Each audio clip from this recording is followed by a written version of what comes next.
recording now. God damn, I forgot to hit the record button. Oh my god. Oh, that was such a good intro too. Oh man. Whatever. It's me, online gamer / influencer Tommy. I'm joined by my good friend at the Little Muffin. Yep, and we're recording this that time. We're recording this time. No, we're talking about our oh, god damn it.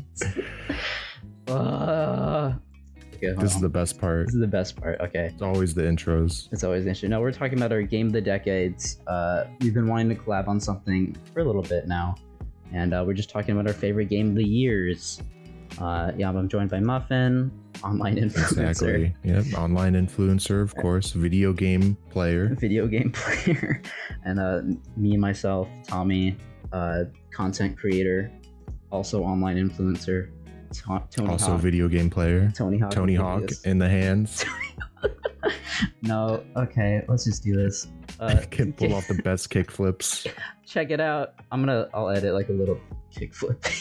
I'll put a kick flip here. Put the video of you kick flipping. I'll do that. Okay, we're talking about our game of the years. Up first is 2010, not the year of the rapture. It's 2012. No. Yeah. All right, so I guess I'll go first. This already turned out great. Up first, I had Fallout New Vegas. This is a game for me, and I guess for all the games that I chose. I wanted to pick games that weren't necessarily the best game of the year to come out, the game to come out on that year, because I think personally Super Mario Galaxy 2 is the best game to come out in 2010. Because Fallout New Vegas is a game that I just played 2 weeks ago, and I've been playing it nonstop. I already have like 30 hours in Steam already, and that's like, I have the attention span of like a gnat watching six movies at once, dude. So I mean, yeah, we're both online influencers. We both have peanut brains. We both have monkey peanut brain. But yeah, I'm really enjoying Fallout New Vegas. It's like, have you ever played a Fallout game before? My first Fallout game was Fallout 4. I played it for like an hour or two, and I could not get into it. I don't know. It seems like it's one of those things where I'm definitely like, I'm interested in it. I just don't like it. I don't know why. Yeah, I had that same problem because my first game was also Fallout 4, and I just could not care for it that much. I didn't really like the story. The story was kind of lame. Yeah. Characters weren't that cool. I heard it gets better once you're actually into it, but that's kind of like contradictory. Like, oh, it takes like 20 hours for the game to get good. Yeah, no, it's good after like 50 hours. Trust me. Yeah, it gets good once you're at the end. But yeah. But Fallout New Vegas was different for me because like it's seriously incredible. They made this game in like 18 months development wise, and which is like almost insane. And to have like dialogue trees so expanding. I remember I'm talking to this guy right now in the game. I guess mild spoilers for Fallout New Vegas, where I was trying to negotiate him not to shoot this guy. And one of the dialogue options is you can get him to shoot him, and I did that, and it changes the entire main quest of the story.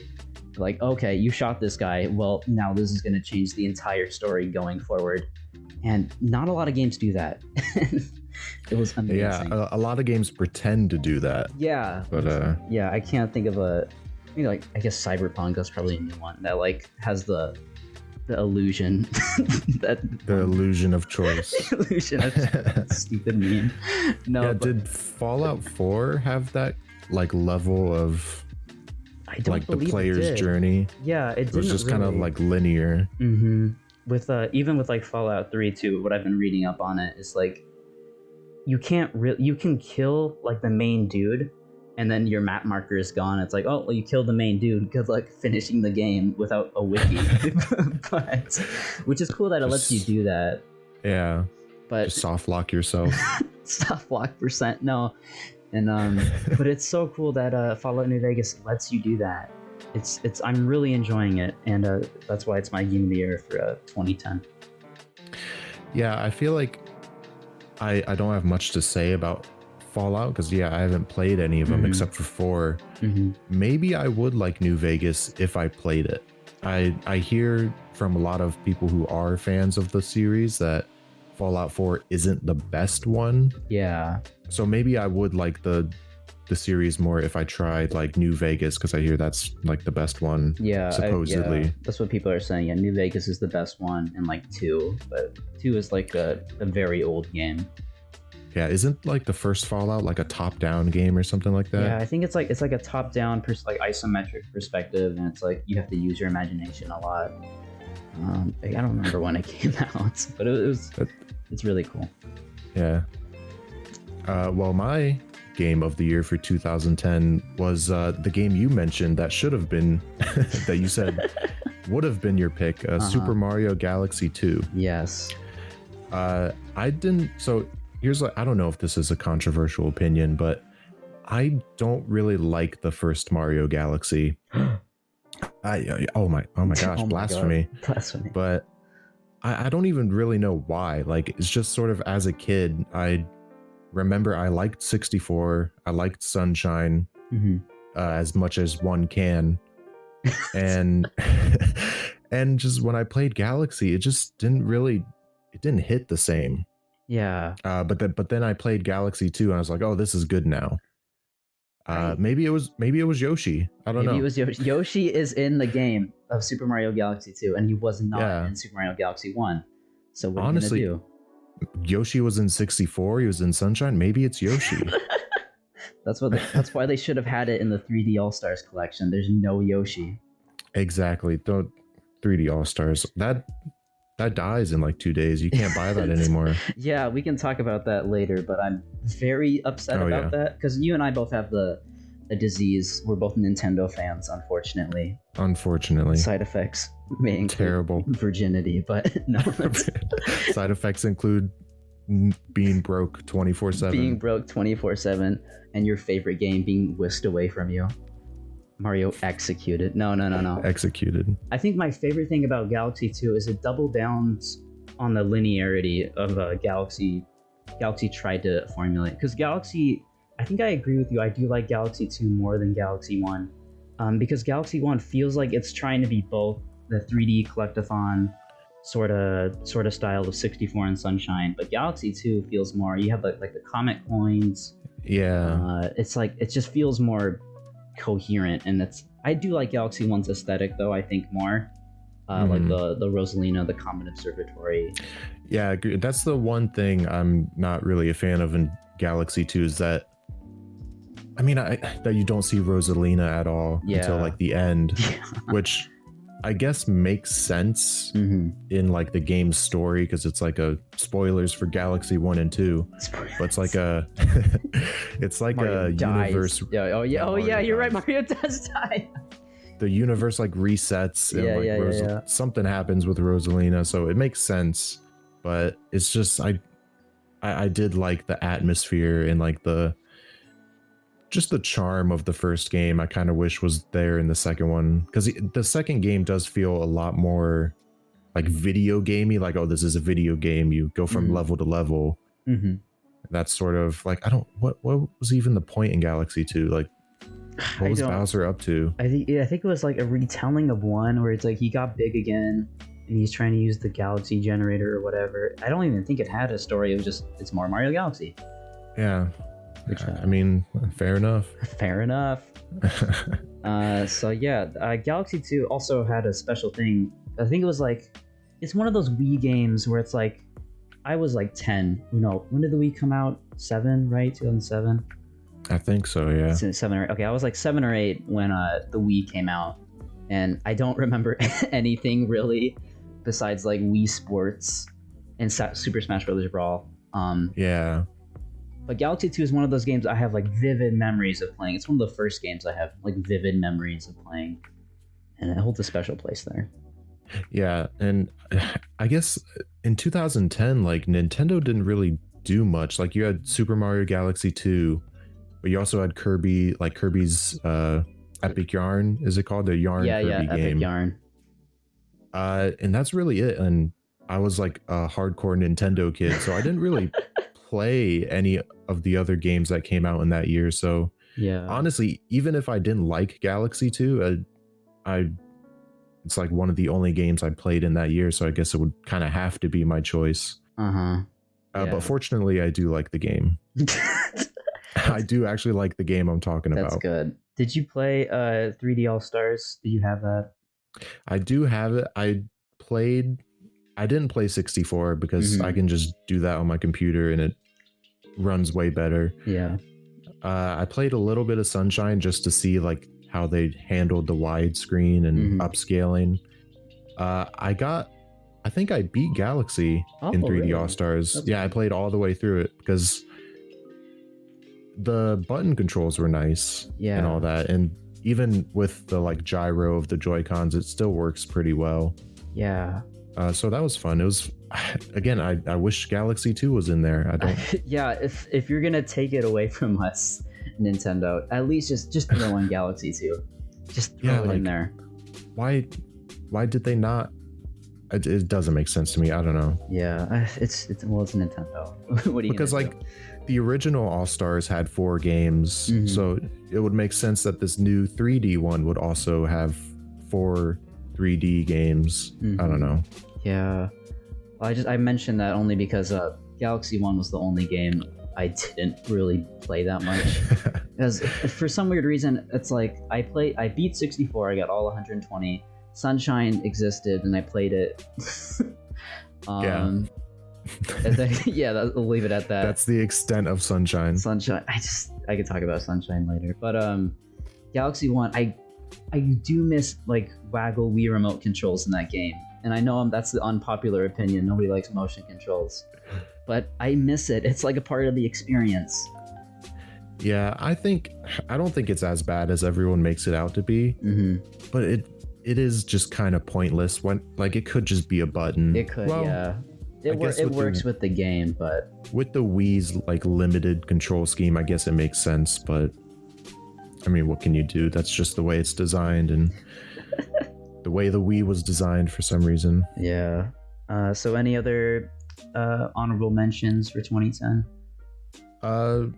Just like I said, Kirby's Epic Yarn it was a good game. I mean, I can definitely appreciate it more now that I'm older, but when I was a kid, I hated it because I was like, what is this? Like no copy abilities, no, you can't even die. Yeah. But I mean, like now that I'm older, I can kind of see like, well, you know, you still get punished for getting, you know, taking damage and all that. So I like it. It's a fun game. I've played it, you know, now that I'm older, I can appreciate the certain aspects more. Yeah, the yarn aesthetic. It's funny how the yarn aesthetic has went to Yoshi now. I wonder why. Yeah, the arts and crafts thing, it started with Kirby and now it's pretty much like the staple of the Yoshi franchise, all those games. Yeah, I don't know, it's so strange. And then I guess my last mention, one of my honorable mentions was Super Mario Galaxy 2. And then Halo Reach. Poor Mr. Chief. This decade hasn't been very kind to you. That was 2010? That was 2010, Halo Reach. I played him every day. Yeah, I used to love Halo when I was a kid, and then I played Halo Reach, and I had no idea what was going on in that game. Really? Oh wow. Yeah. Like, is it considered a good one? Halo Reach, for me, it's my favorite Halo game. People. Oh wow. Yeah, people like Halo 3 a lot. They don't like the armor abilities in Halo Reach. I love the armor abilities. It looks so cool and stupid. But yeah, like I was playing this. I guess I liked Halo 3 more because I used to play it like with my friends and family. You know, back then I used to just play multiplayer. And then I was like, oh, a new Halo game. I loved Halo 3. I might as well try it. And then I played the story mode. And I was just like, what is going on here? Yeah, where's Master Chief? Where is he? Where's Master Chief? What is this? Yeah. It's just, I think it's more of nostalgia for me. It's like because I was like, I was 10. So it's like my favorite Halo game. I wasn't really into Call of Duty. I didn't like it that much. Like what other shooters were there? I can't really remember. I don't even know, like Battlefield? Yeah, Battlefield. Maybe? I wasn't into Battlefield. I wasn't into like, Call of Duty. I was only into Halo. I was a Halo kid.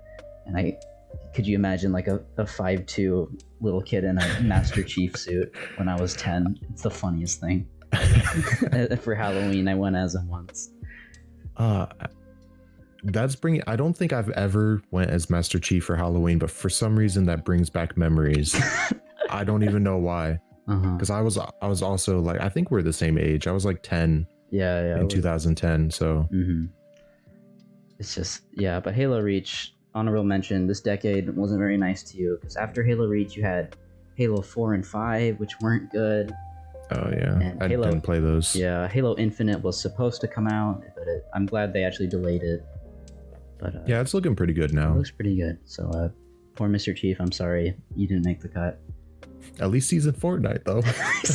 Shut up. Oh, he's the Fortnite character? Oh, Master Chief from Fortnite? Kratos, the Fortnite character? From Fortnite? Oh my god. Oh, funny you mentioned it. Game of the year 2011. Fortnite. No. That did not come out in 2011. I wish it did. No, I'm just kidding. Well, I guess we can go on to 2011 now. Do you want to go? Do you want to go first? Yeah. I don't. Before, do any of our games match, or do we have different games for every year? I saw your list. I think I wanted to have it so they're different each time, because we could just we could save that for the next part where we're actually talking about like the bracket tier list. Okay, because obviously 2011 is a pretty big year because Minecraft, that game came out, and that is my game of the year for 2011 is Minecraft. And honestly, it was a really hard pick. Well, not really, because it's Minecraft. It's so huge and gigantic. Of course, it had to be game of the year, but I mean, there were so many other good games. Like Skyrim came out this year. Portal 2. I forgot. Wow. Yeah, Portal 2, and just so many good games came out this year, and then just Minecraft. That's the one that is still huge. Yeah, I don't think we can even begin to comprehend how big Minecraft's impact has had on gaming in general.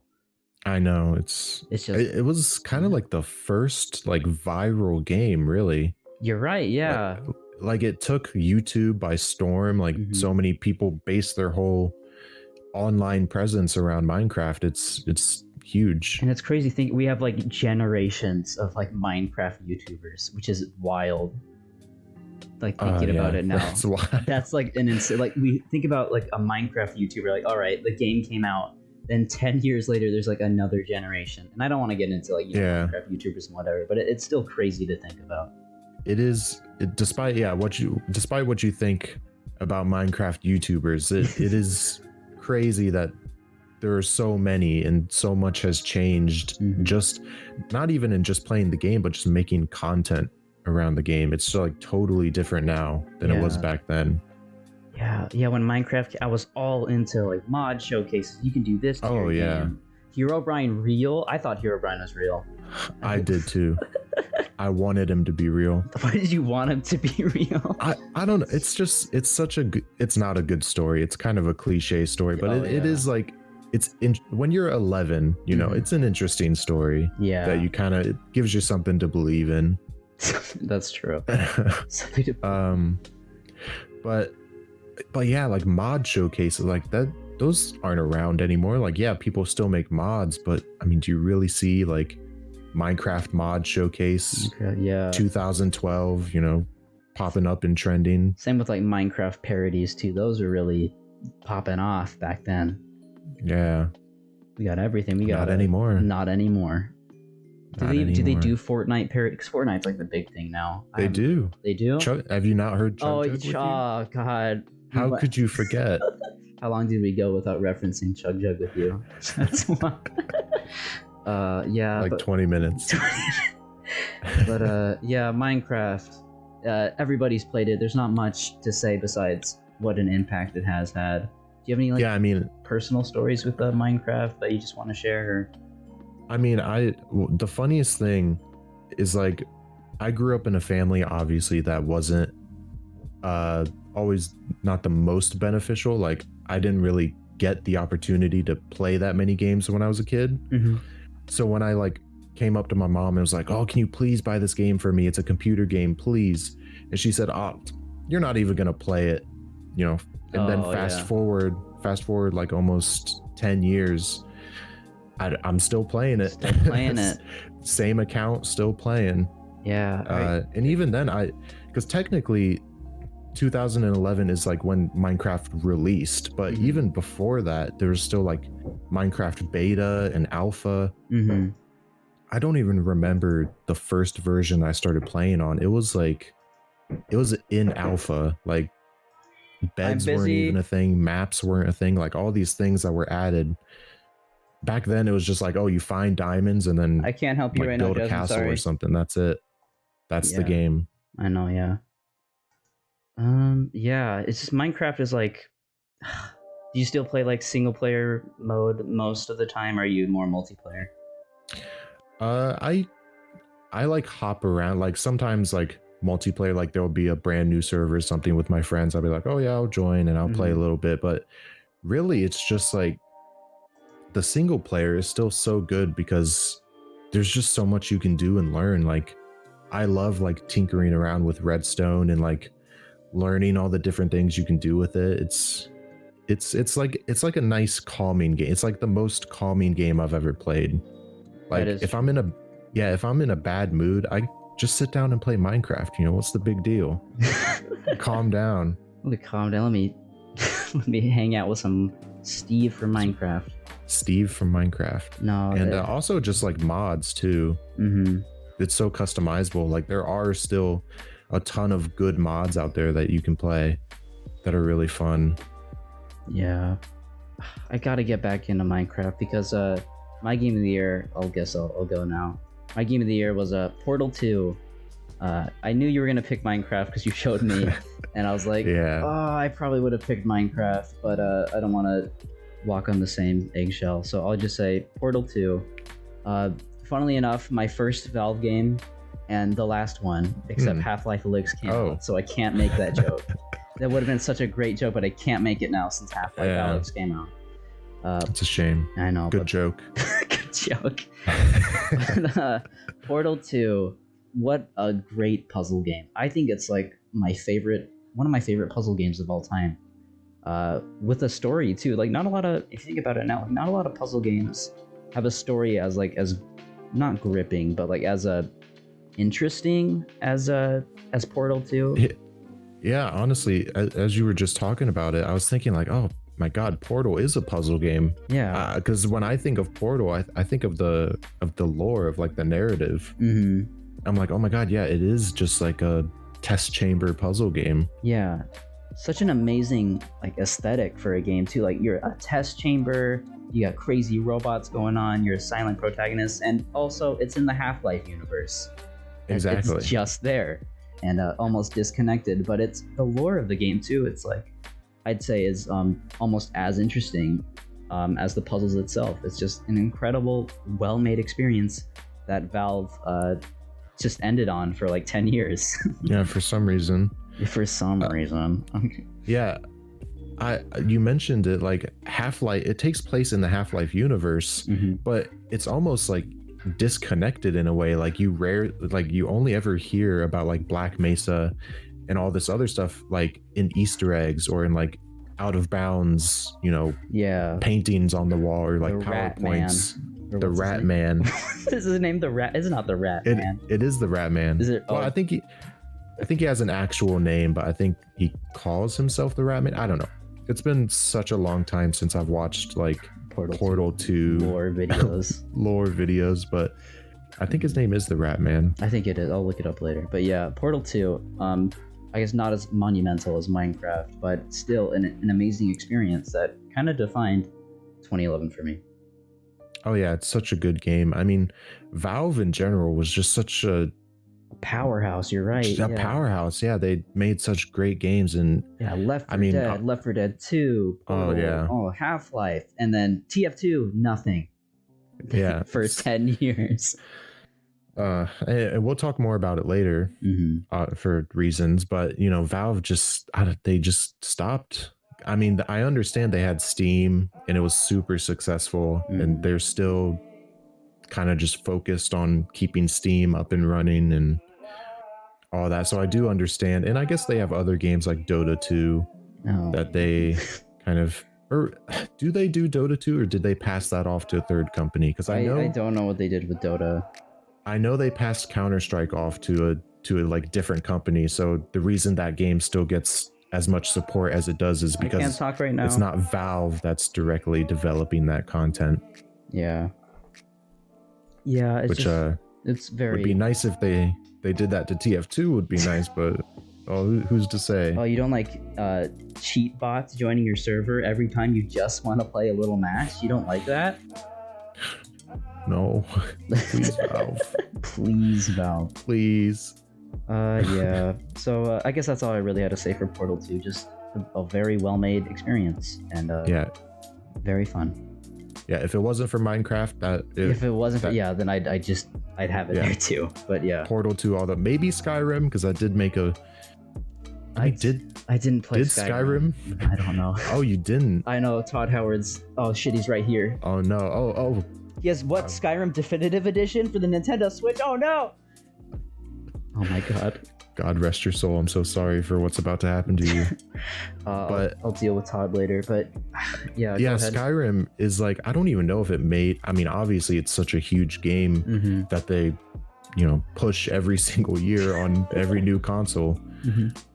But despite how big it is, I don't know. Did it make an impact on like the industry as a whole, or was it just like a big monumental game? I think it was just a big, like, if we were talking like impact on the entire game industry, like Minecraft for sure. Oh yeah. But Skyrim, I just say like a monumental game and all ridden with bugs.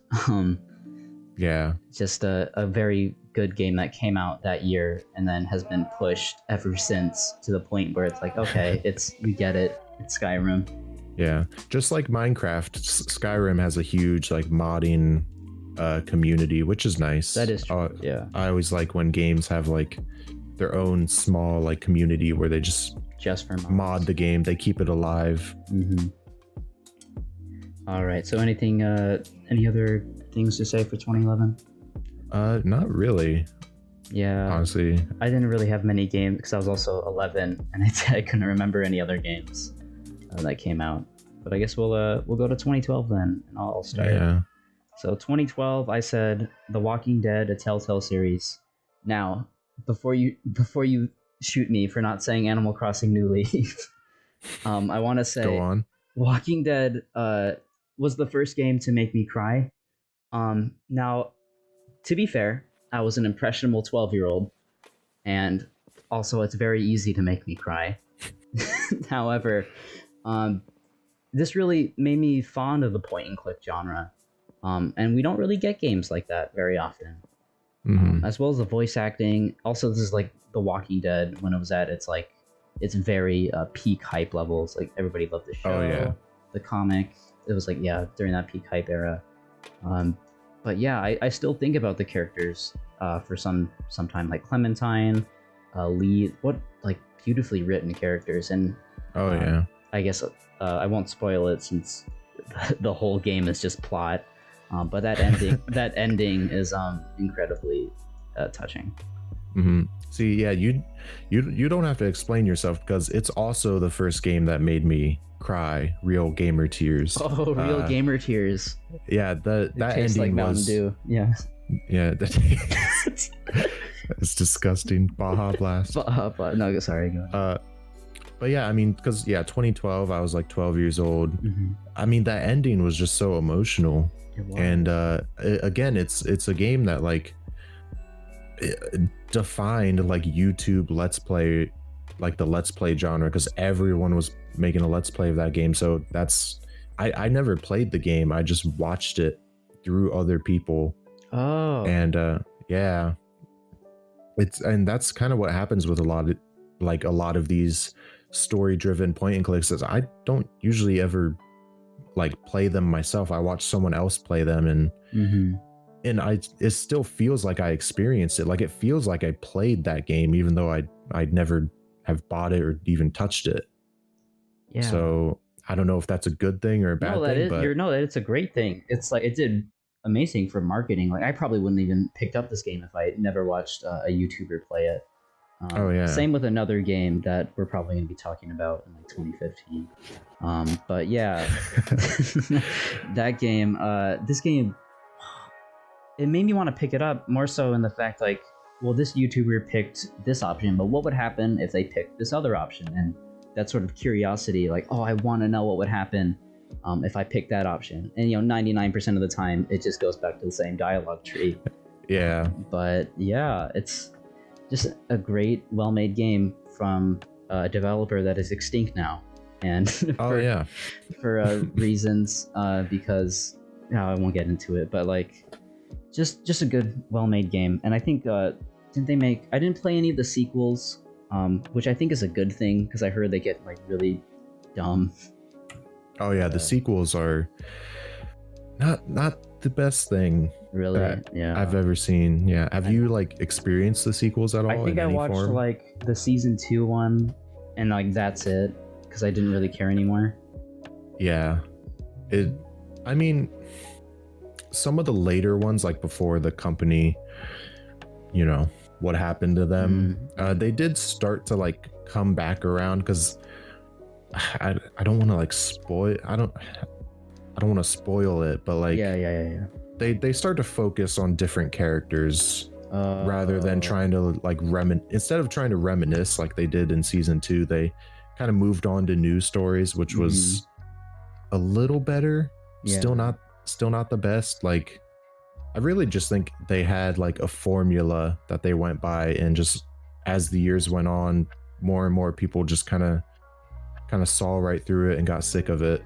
Yeah, I think what happened sort of with this series is I really enjoyed the first game, but then after that we got Borderlands Telltale, Marvel, Guardians of the Galaxy Telltale, Minecraft Telltale, and it's sort and of they all do the same thing where they like have a cast of characters and then they build up a character and then they die. Yeah. So it's just like clockwork. Yeah, the only detriment, but it's not really this first game's fault, but I just still hold a special place for it. Oh yeah, the first one's great. And then, so yeah, that's all I had to say. I guess my runners up were Fire Emblem Awakening, my first Fire Emblem game. I really do check out Fire Emblem. I like strategy RPGs, and I'm a Nintendo shill. And then Animal Crossing New Leaf. So go ahead. Yeah, and if you like Fire Emblem, be sure to check out Smash Brothers. If you like Fire Emblem, be sure to check out DLC Fighter Pass 1. Great Fire Emblem game that Smash Brothers is. Yeah, you love to see it. What a terrible joke. Yeah, my game of the year for 2012 was Animal Crossing New Leaf. It was my first Animal Crossing game. Yep, same. And it was a great introduction. I mean, besides Minecraft, I don't think I really played like any life sim type games where like, oh, it's slower paced and you kind of make it your own. So yeah, New Leaf was just kind of my first experience with that. And the thing is I don't even remember half of what I did in that game, but like every time I open my old 3DS, I can like look through the screenshots and be like, oh yeah, I played this game way more than I should have. Like I should have been doing like homework and shit, but no, I was playing Animal Crossing, talking to imaginary animals. Nah, they're your friends. Don't say that. Yeah, oh man, I couldn't imagine going back to my New Leaf town. Abandoned for 8 years. Oh yeah, that's so sad whenever you go back. It is. And they're like, hey, like, where you been, man? It's been 8 years. Oh, I'm sorry. I feel so bad. The town is a mess.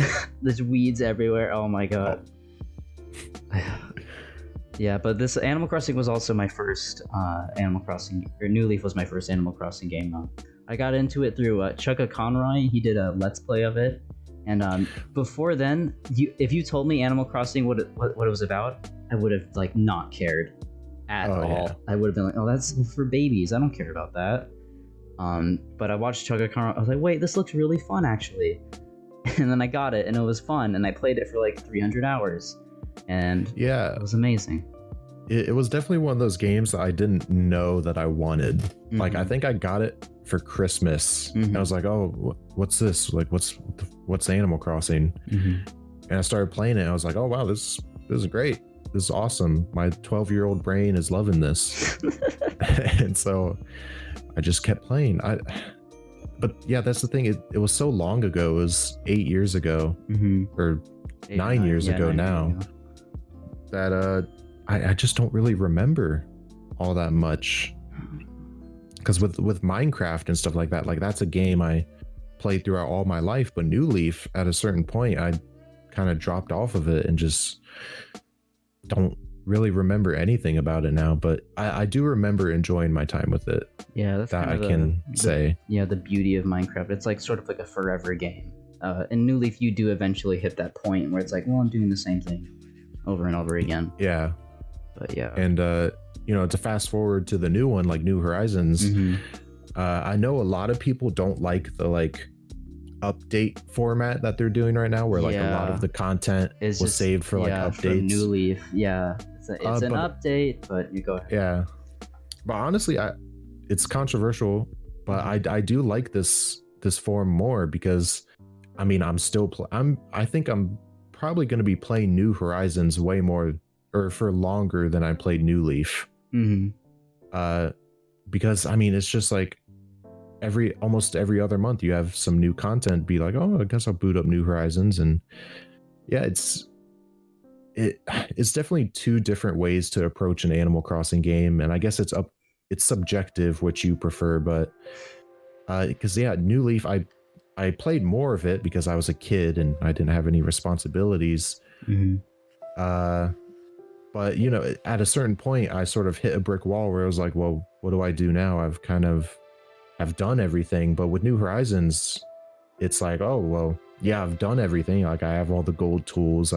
My house is fully upgraded. But oh, next month there's a Mario update, you know, with all these new items. So I don't know. It really depends on which you prefer.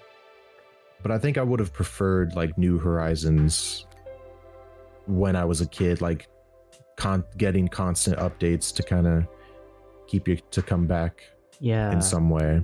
Yeah, I guess flashing forward a bit, the one thing I do like about New Horizons over New Leaf, because I guess if you asked me which game is better currently, I would probably say New Leaf, just content wise. Yeah, but I agree.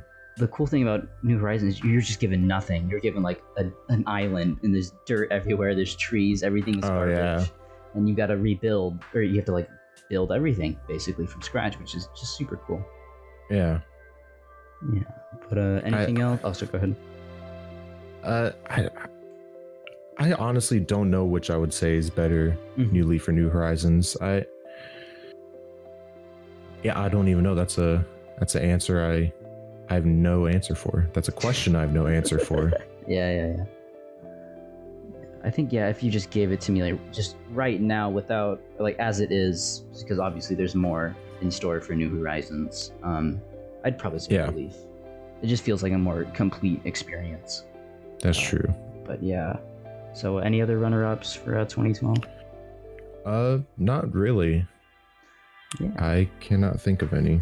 All right. And then I guess for 2012 I didn't really have anything besides like those two that I just said. Because I didn't really play many games. We'll go to 2013. So 2013, I guess a little preface, the dawn of the Wii U. Oh boy. Which is, we could talk about the Wii U. It was a dumb idea, but I still have so many good memories with it. Yeah. And because my next, okay, let me see here, 1, 2, 3, 5 games are just all Nintendo. Because that was my peak Wii U Nintendo boy phase. That's true. And so for many people, it was unfortunately. But the Wii U sales numbers are so funny to me. But it's just so sad. But my game of the year was Pikmin 3, my first Pikmin game, and also my first Wii U game. I got it. Let me see here. I got my Wii U like on Christmas, whenever that came out, and the only game I had for it was Pikmin 3. And I played it and I loved it. I just loved Pikmin 3. I liked the gamepad integral, like how it uses the gamepad as the menu thing is so dumb. But in 2013, as a kid, I was like, this is amazing. It's the future. Um, this is what Nintendo Wii U. games. Prime gaming. Yeah, the second screen. But I have so many fond memories of Pikmin. Just planning my whole route, and if I like let one Pikmin die, I would restart the entire day. I would. Gosh. I was like, I want to do this perfectly. I'm not losing a single one of you. Yeah, I just have very fond memories of that. Obviously, like now have been like tarnished because the Wii U was not very good. Yeah. But of that first like brand new console smell. Oh, it's the Wii U. It's beautiful. It's this. Oh, it stinks. It stinks. Right out of the box. Right out of the box. Oh god, what is this? Nintendo Land, get out of here. No. But Pikmin 3 though. But Pikmin 3 though. That's a good smell. Yeah, Pikmin 3.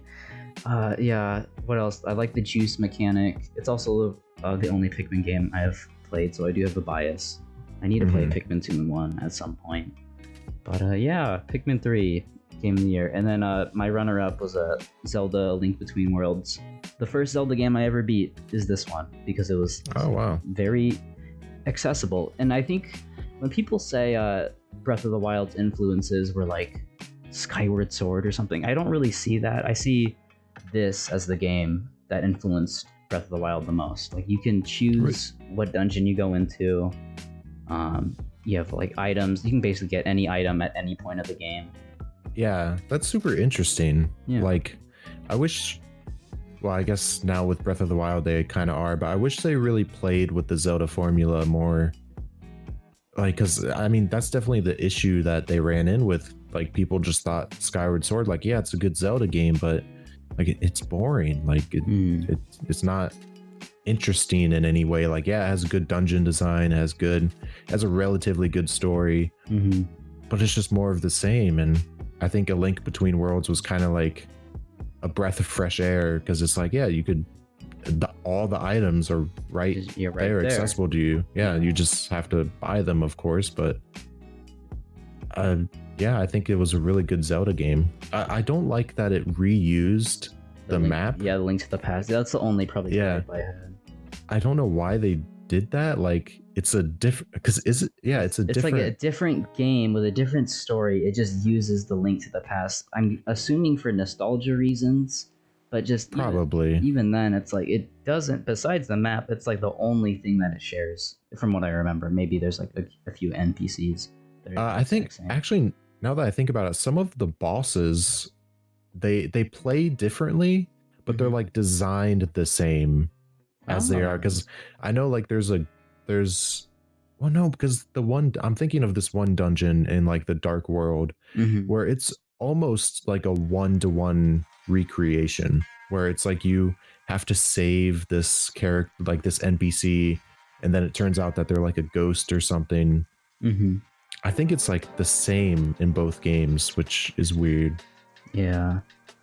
But yeah, those are my I had a really hard time choosing between Zelda and Pikmin 3, because I both played those games a lot during that year. But I can, if I had to choose, it's just I have so many fond memories of opening the Wii U, playing Pikmin 3, and just enjoying that. But yeah. Yeah. Funny you mentioned the Wii U, because that's also my game of the year. Is not the Wii U, not the Wii U, but Wind Waker HD. Oh, Zelda. Okay. Yeah, I don't know if it's cheating, because it is a remake and not like a. I'd say there's full release. No, it's not cheating. I don't care. Yeah, because I mean, it is the game in its best form, and true, it's one of the few Wii U games, one of the few good Wii U games there are. So really just Wind Waker, like the original on GameCube, was my first Zelda game. Oh, really? So like, yeah, to be able. Wait, is that true? Am I lying? No, I think. Can we fact check that? Yeah, I'm fact checking it in my brain.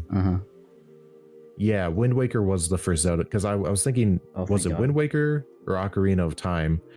But I played, because they ported Ocarina of Time to the GameCube. Yeah, with the Master Collection. So maybe it was. I played that after Wind Waker. Oh, okay. So I played Wind Waker first, so it was my first Zelda game. And being able to like re-experience it in like full HD with like the cell shading, it was in like the fixed Triforce quest. It's so good. I have so many good memories, especially like this is such a weird thing to have good memories about, but like you could like, there was the tingle item where you could write messages. Oh, the tingle, yes. Let's talk about like send them Miiverse, out. Oh yeah, the Miiverse. It was linked with that, and you could like receive. I remember just sitting in that game and just sitting on an island, and I would just constantly like go and pick up bottles and like see what was in them. Yeah. Oh, that's genuinely so funny. That's so fun. Oh my goodness, I completely forgot. Cause yeah, I never played the original Windwaker, and I could not imagine the game without the fast sale. Like I just could not imagine that. It's terrible, especially I don't even know when Wind Waker came out. But when it did, I was just like a tiny baby. So I had no idea where to go. So imagine not having the fast sale. Yeah. And also not knowing where to go. Yeah, I was stupid. I guess I still am, but I am stupid when it came to Wind Waker not knowing where to go. Yeah, because HD fixes that a lot. It sort of like guides you along like where you should be.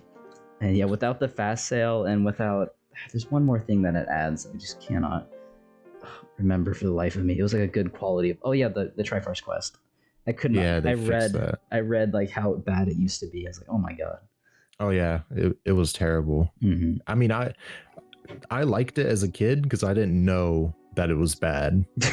but now looking back on it, I'm like, yeah, that kind of sucked. I don't know why. Yeah. I don't know why I tolerated that as a child, but I did. Yeah. Oh my god, that's so funny. But yeah, the Miiverse functionality too. The Wii U, for all of its faults, was just a fun idea. Yeah. Pure Nintendo creativity, even if it went horribly wrong. Yeah. I feel like the Wii U kind of, I feel like, scared Nintendo to go too far with some things, like, because with the Wii U you had like folders, you had Miiverse, you had like a good eShop and all that stuff. And now you look at the Switch and it doesn't have any of those things. It doesn't, I mean, of course it's not gonna have the Miiverse. That was kind of a failed gimmick. But like, I mean, the eShop on the Switch is like so boring and it sucks. There's no music. Still no music. Yeah, there's no like category. Like you have best deals, trending games, but like there's no like categories for the games. Like there was Zelda games, there was Super Mario games on the Wii U. No music in the eShop. I feel like the Wii U, for all its faults, is still, I feel like it scared Nintendo to do to like go too far in certain aspects, which I feel like I kind of miss about Nintendo. Old Nintendo. They just had like, of course Nintendo would be the only company to come out with a console where the gimmick is you have two screens. And it's like, it's so much of that Nintendo fun where obviously it can be pushed too far. Like, okay, you're gonna make me use the second screen when I can just use a menu. But I think, my favorite part about the Wii U is that's just fun. That you don't really see in the Switch, in my opinion. Yeah, especially, I forgot to mention this too, but like the Miis are like kind of making a decline. Like we have Miitopia coming back on the Switch soon, but I mean, they're just like tucked away in the menus. Yeah. Like when you boot up the Wii U, like the first screen you see is like all the Miis pop up of like the recent games you've played. I love like that. Posts. Oh my god. I remember specifically there was one and like there's like always a YouTube community when you booted up the Wii U. And I remember specifically my mom and dad were like watching me play and open the Wii U, and like the first comment the little me said was like, my family left me or something. And my parents like, what? Oh my god. But yeah, it's so funny. Yeah, it's stuff like that I really miss. Like, yeah, it was kind of stupid. Yeah, most people don't really care about it, but it just gave like, as bad as the console was, it just had so much charm with stuff like that. I hope people remember it in that sort of light. But obviously it had very bad problems. But so any other 2013 games? Not really. I guess I should also mention that, like you said, did you say that like Wii U, despite, you know, it being the Wii U, it was like peak Nintendo for you, as in like you played the most Nintendo? It was. I was kind of the opposite. Oh, really? Like, yeah, despite liking a lot of the games, like I liked Windwaker and Pikmin 3. It's just I really kind of dropped off of Nintendo during this time. Maybe it was because of school and stuff like that, but I didn't really play as many video games during this time. Yeah. So like, I think like 2013 to like 2016, I just like was not a big Nintendo person at that point.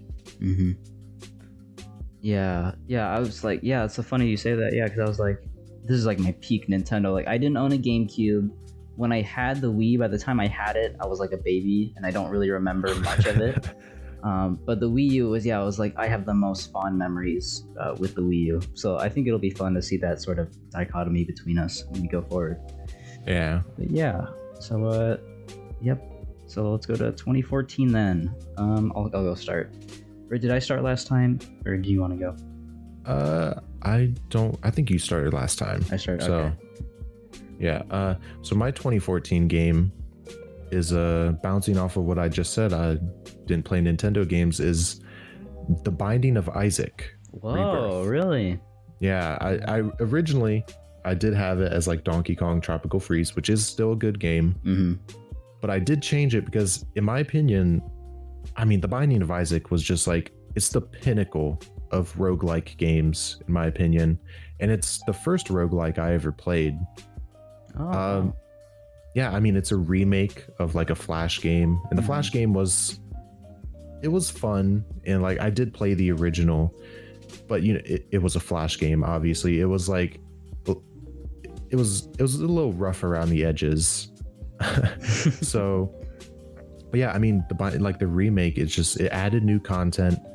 It made the original game just more polished and stuff like that. It added like it went from like just random Flash doodles to like actual like sprite work and stuff like that. And I mean, it's just so addicting. I mean, I can look at it right now. I have so many hours in the game.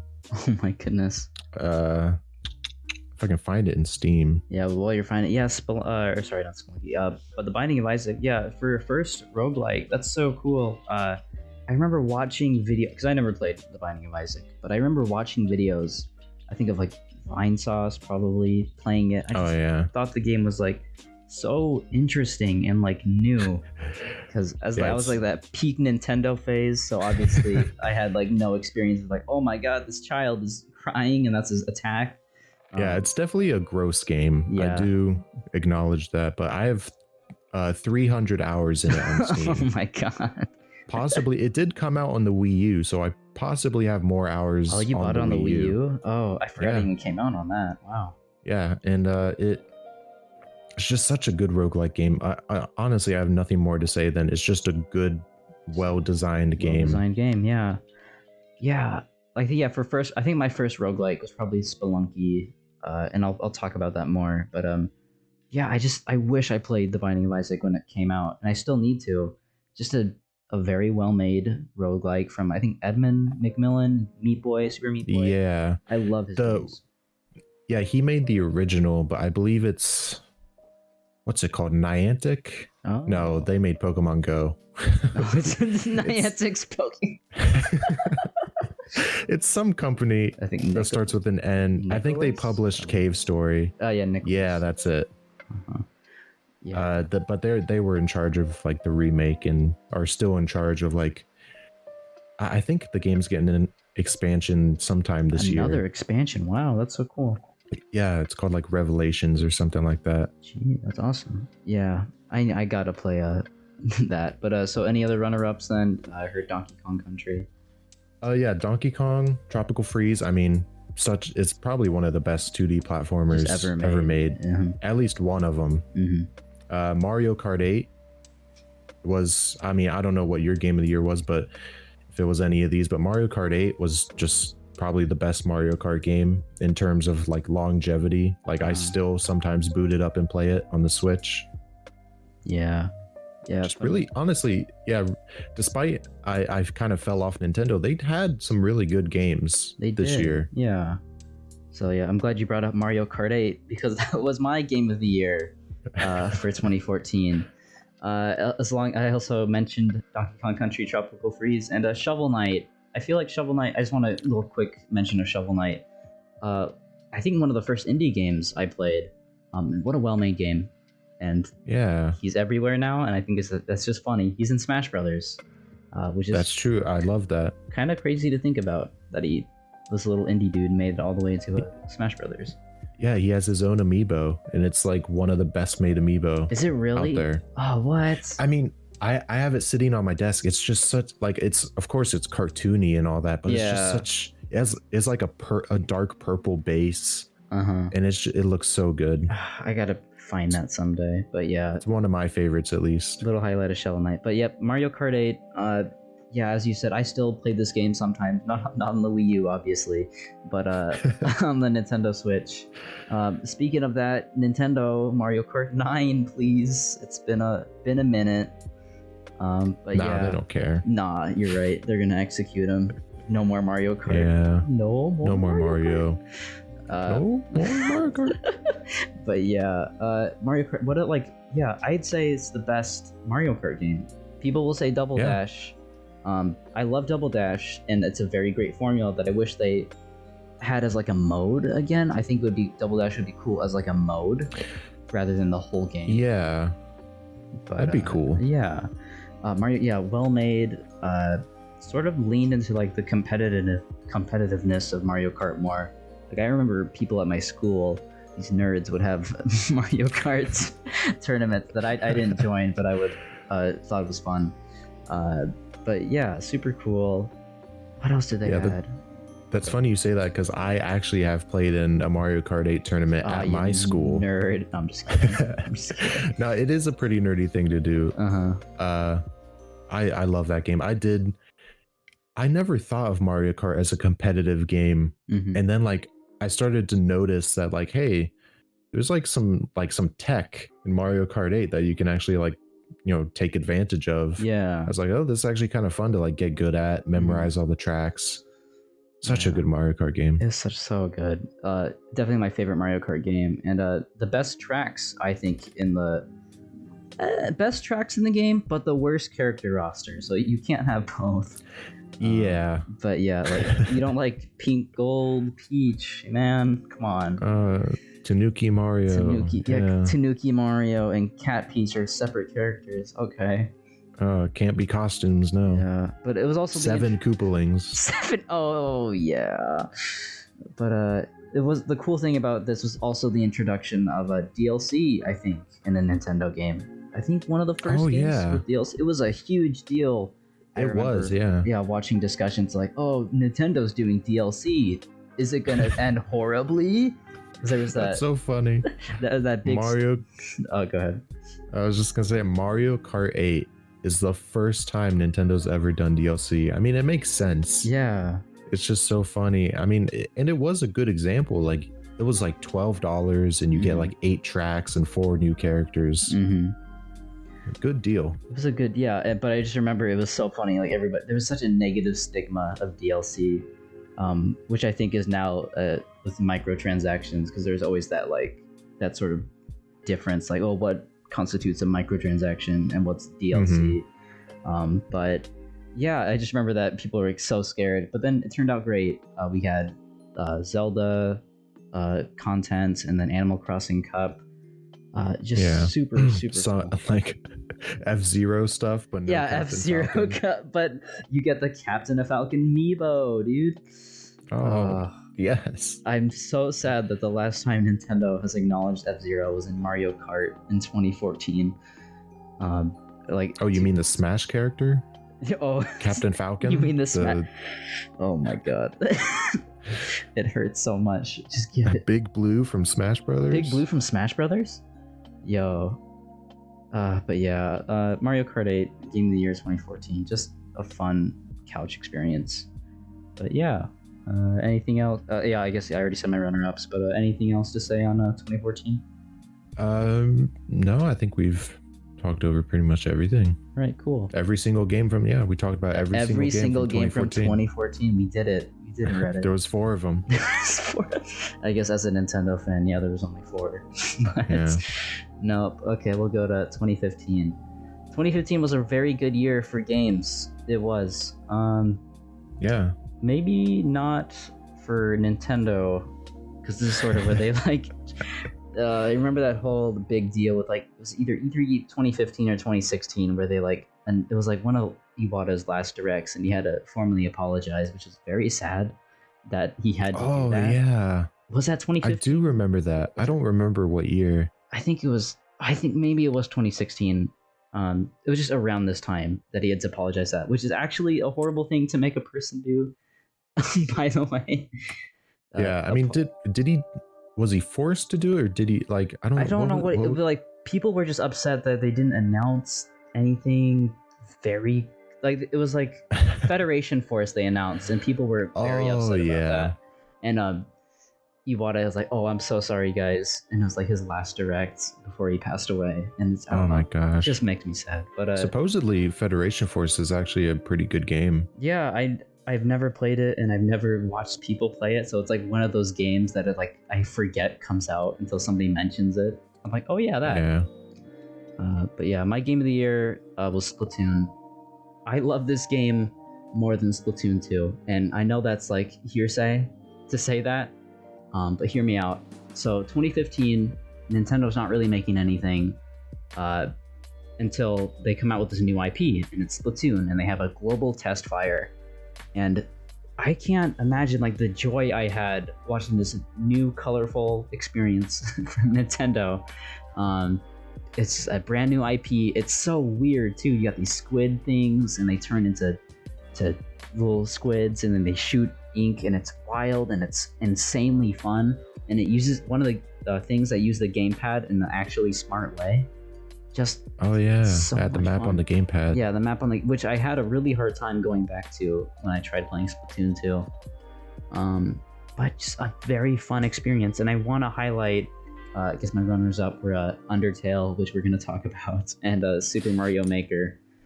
Super Mario also using the gamepad, which I found in a great way more than the Super Mario Maker 2, which I don't really like how creation works in that game. But yeah, Splatoon, just a fun new experience that really is what the Wii U needed during that time. Oh yeah, I think Splatoon is definitely like a landmark game for the Wii U. Mm-hmm. The Wii U's like lifespan, because it was like just something new, and it was really good. And it's not often you see Nintendo try new IP, like new stuff with new IPs. And I think that's something I like that they're doing now, because unfortunately ARMS wasn't very successful. But they did still try. They did something new. And in my opinion, it was cool and a good game and should have been successful. I didn't play ARMS, but I wish it was cool, or I wish it came. I wish it was that game was cool. I wish it had more popularity. But fortunately, Splatoon was successful, so I feel like that kind of got Nintendo to be like, oh, we can make new things, because like it doesn't on like Nintendo's official Japanese website, don't they use Inkling as one of their like main 4? Yeah, I saw that. It was like characters. Animal Crossing, Mario, Zelda, and Splatoon, which is very fun, and I guess makes a lot of sense thinking about it. Yeah, it's it's unfortunate that Kirby, isn't up there, but whatever. Or Kirby, I guess, is he HAL? Can you do that? Yeah, I don't know. Does Nintendo own Kirby? I have to look that up, because I know it's like HAL does most of the stuff with Kirby, but does Nintendo own that? So I don't know. Yeah, because isn't it like Nintendo technically doesn't own Pokemon? Yeah, but like it's just kind of like a mutual thing, like a mutual agreement or something. I don't know. I don't know how but I don't know anything about that, but yeah, it's interesting that like 2015 they made this Splatoon game that at the time it seemed like just like a little experiment within the company. Mm-hmm.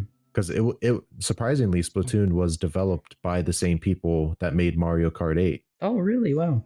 Yeah, so two years in a row they made your game of the year games. Oh my god. Nintendo shill. Oh no. Yeah. Oh no.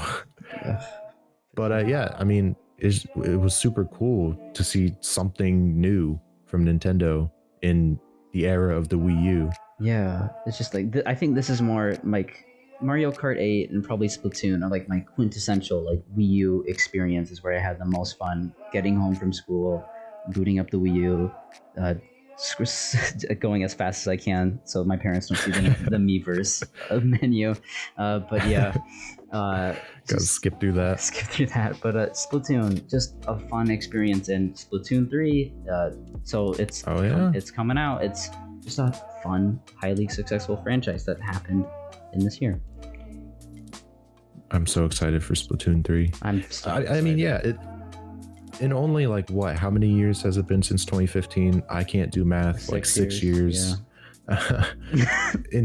in that short of a time span, like I'm incredibly hyped, and I think a lot of people are for Splatoon 3. Mm-hmm. So it's crazy that, you know, a lot of people consider Nintendo like, oh, they're only successful because they have these old IPs that people grew up with. But no, I think Nintendo with Splatoon and to some extent ARMS have showed off that they can still make new stuff that like are big hitters. You know, Splatoon is a big franchise now, and they made it in 2015. It's crazy just thinking about it. Like, yeah, during that, I think the last Nintendo IP they did was Pikmin, and that's like 2002. That was GameCube. Yeah, GameCube, like insane. But yeah, that's all I had to say about Pikmin. Just a fun, fresh experience. Fresh, get it? Fresh. Nice. From Nintendo during this. And yeah, was Pikmin made by Miyamoto? Like he came up with the idea for Pikmin? I think it was like something like he came up with the idea from gardening or something. Yeah, so like really, Splatoon is like kind of like new generation Nintendo. Like it was just made like just new people, just some developers. Like I don't think it wasn't Miyamoto, it wasn't Aonuma or any of these people who are like big higher up in Nintendo. It was just some developers made a cool prototype, and now it's a giant franchise. And I remember reading during the development that they originally wanted to use like Mario characters, and I'm so happy that they didn't, because it came out and it's like this just new thing, completely separated from anything Nintendo's ever done. So just really good game, used the gamepad well, and what Nintendo needed, I think, most during this time. Yeah, I wonder if that implies that like whenever they have a new cool concept, if the first thing they're like, okay, can you put Mario in it though? Can you put Mario in it though? Wait, yeah, wasn't ARMS originally supposed to be Mario characters? Was it? Or something? I don't remember. I think maybe not Mario, but it was supposed to be some existing IP was supposed to be ARMS. That would be so funny. Oh my god, just anytime Nintendo has a new idea. But or maybe I'm misremembering. But can we put Mario in it? Can we put Mario in it? This is great and all, but where does Mario go? Where does Mario fit into all this? But yeah, that's all I had to say for 2015. So what's your games? Yeah, so 2015 game of the year for me is Undertale. Yes. Obviously, I know we've been hinting at it.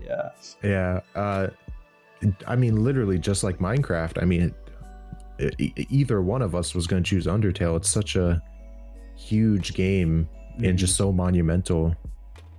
Yeah, I'll go ahead. I was just gonna say, it's like it was like the first. I mean, of course, you had games like Shovel Knight and Cave Story that were huge indie games, but I mean, Undertale really, like, it just took the internet by storm. It was, again, another viral game that just everyone was playing, talking about, making art of. Oh yeah. Because like, okay, well, when you mentioned, I remember when you mentioned what we were talking about The Walking Dead, how you basically experienced that story through like YouTuber and stuff, right? But that was me for Undertale. I, to this day, have not played Undertale, but I watched a playthrough of like the pacifist route, the genocide route, and I remember specific things happening as if I played the game, but I've never played it. And it's so incredible what the impact it had. Like this game was made like basically one person. Oh yeah. And it's insane how much impact it had. Yeah, it's really inspiring when you think about it. Like just like you had Toby Fox, who was like designing the game, and then you had Temmie Chang, who was designing the character, majority of the characters. And it's not like they were like, I don't know the full story, but I remember reading about it. I think Toby Fox literally one day just walked up to Temmie Chang and was like, "Hey, do you want to work on this game with me?" And she was just like, "Yeah, sure." Oh my god. And then they made Undertale. Yeah, that's just so crazy to think about how this little indie game, just like a really cool idea, really amazing battle music. Can we talk about the music in Undertale for like 1 second? Man. Absolute banger. Yeah. Just Undertale is like the first game where I'm like, oh wow, video game music. Like it's hard. Like I like literally like, of course I always thought video game music was good, but like I wouldn't like actively listen to it until Undertale, until I experienced Undertale. Yeah, that was, I think for me too, because like, you know, I like Mario music and like Pokemon music, but it wasn't until Undertale I'm like, oh, can we give me the aux cord. Let's play Megalovania, dude. And you know, of course, I got good songs thrown out of the party because nobody would do that. But yeah, just an amazing game. And Deltarune, I hope comes out very soon, because I sort of, when that demo came out for Deltarune, it sort of like reminded me like, oh my god, I love Undertale. I know. I think when did Deltarune come out? 2 years ago? No. 2 years ago. 2 years ago. It feels like a long time, but it probably wasn't. Yeah. Let me look it up. Because how I experienced Undertale was actually pretty interesting, because I didn't play Undertale until Deltarune came out. Oh, it came out in 2018. Yeah, so I didn't play Undertale until 2018. Oh my god. And it was kind of funny because Deltarune came out. I played that and I was like, oh, this is kind of cool. And I was like, oh yeah, this is based on Undertale. I should probably play that. And despite not playing it until 2018, I went in pretty much spoiler free. Like I of course knew about like the Sans fight and all that because it was memed to death. Yeah, I just speaking of that 1 second, it's just like, imagine going into this game with zero just knowledge of anything. Just oh yeah, that would have been incredible. But the one thing I had was my gripe with Undertale is like the internet sort of can ruin that experience. And I remember Toby Fox, like when Deltarune first came out, he's like, nobody please talk about this for like 24 hours. And that didn't happen. Yeah. But it's just, I want to know like maybe an alternate universe where I go into Undertale just completely blind, not knowing, oh, there's alternate endings or there's a genocide route. It'd be so cool. I knew about all that. Like basically the only things I knew going into Undertale was like, you fight Sans at some point. I didn't know the context of the fight. I knew it happened. I knew there was like a genocide route. I knew there was like a pacifist route. But other than that, like I didn't know like about Asgore or Papyrus. I didn't know any of these characters or, you know, where the story would take them. So I did kind of go into Undertale like relatively blind. Yeah, that's essentially super cool. Yeah. So I feel pretty lucky. I mean, obviously I played Deltarune, so I did know these characters already. But I didn't know like, honestly, Deltarune, like the part at the end where you're walking through the town, that didn't make any sense to me. Oh yeah, because like I'm seeing these characters for the first time. I didn't know like the implications of their like alternate universe selves or whatever is going on in that game. Yeah, I think one of the funniest things I remember from Deltarune, because I sort of had that blind experience that I wanted from Undertale, was just building a machine to thrash your own ass is like the funniest thing from like any game that I can just remember. It's just so, I just think about that sometimes. I'll just be like, I think Undertale is one of those games where like the game itself legitimately just, it makes me laugh sometimes. Yeah, like just genuinely a funny game. The jokes still hold up. They're not like, you know, like meme references or whatever. Just fun. Yeah, a fun time. But Yeah, what a great game. What a great game. Incredible. Thank you, Toby Fox. Thank you, Toby Fox. Thank you. Thank you, Temmie Chang. Thank you, Sans. Okay. Thank you, Sans, the man himself. The skeleton. The bones himself. The bones himself. The Sans. Okay. So, any other games from 2015 that you wanted to mention? Super Mario Maker. Yeah. I know you already mentioned it, but it's such a good idea, and I'm surprised. I guess it did kind of take the Wii U gamepad until Nintendo was like, oh, we can make a Mario level editor. And it was like, I think it's the first time that like a Mario game kind of like became a big thing, because it was like everyone on YouTube was doing like, oh, I'll play the viewer levels and stuff like that. So it really became a big game. Yeah.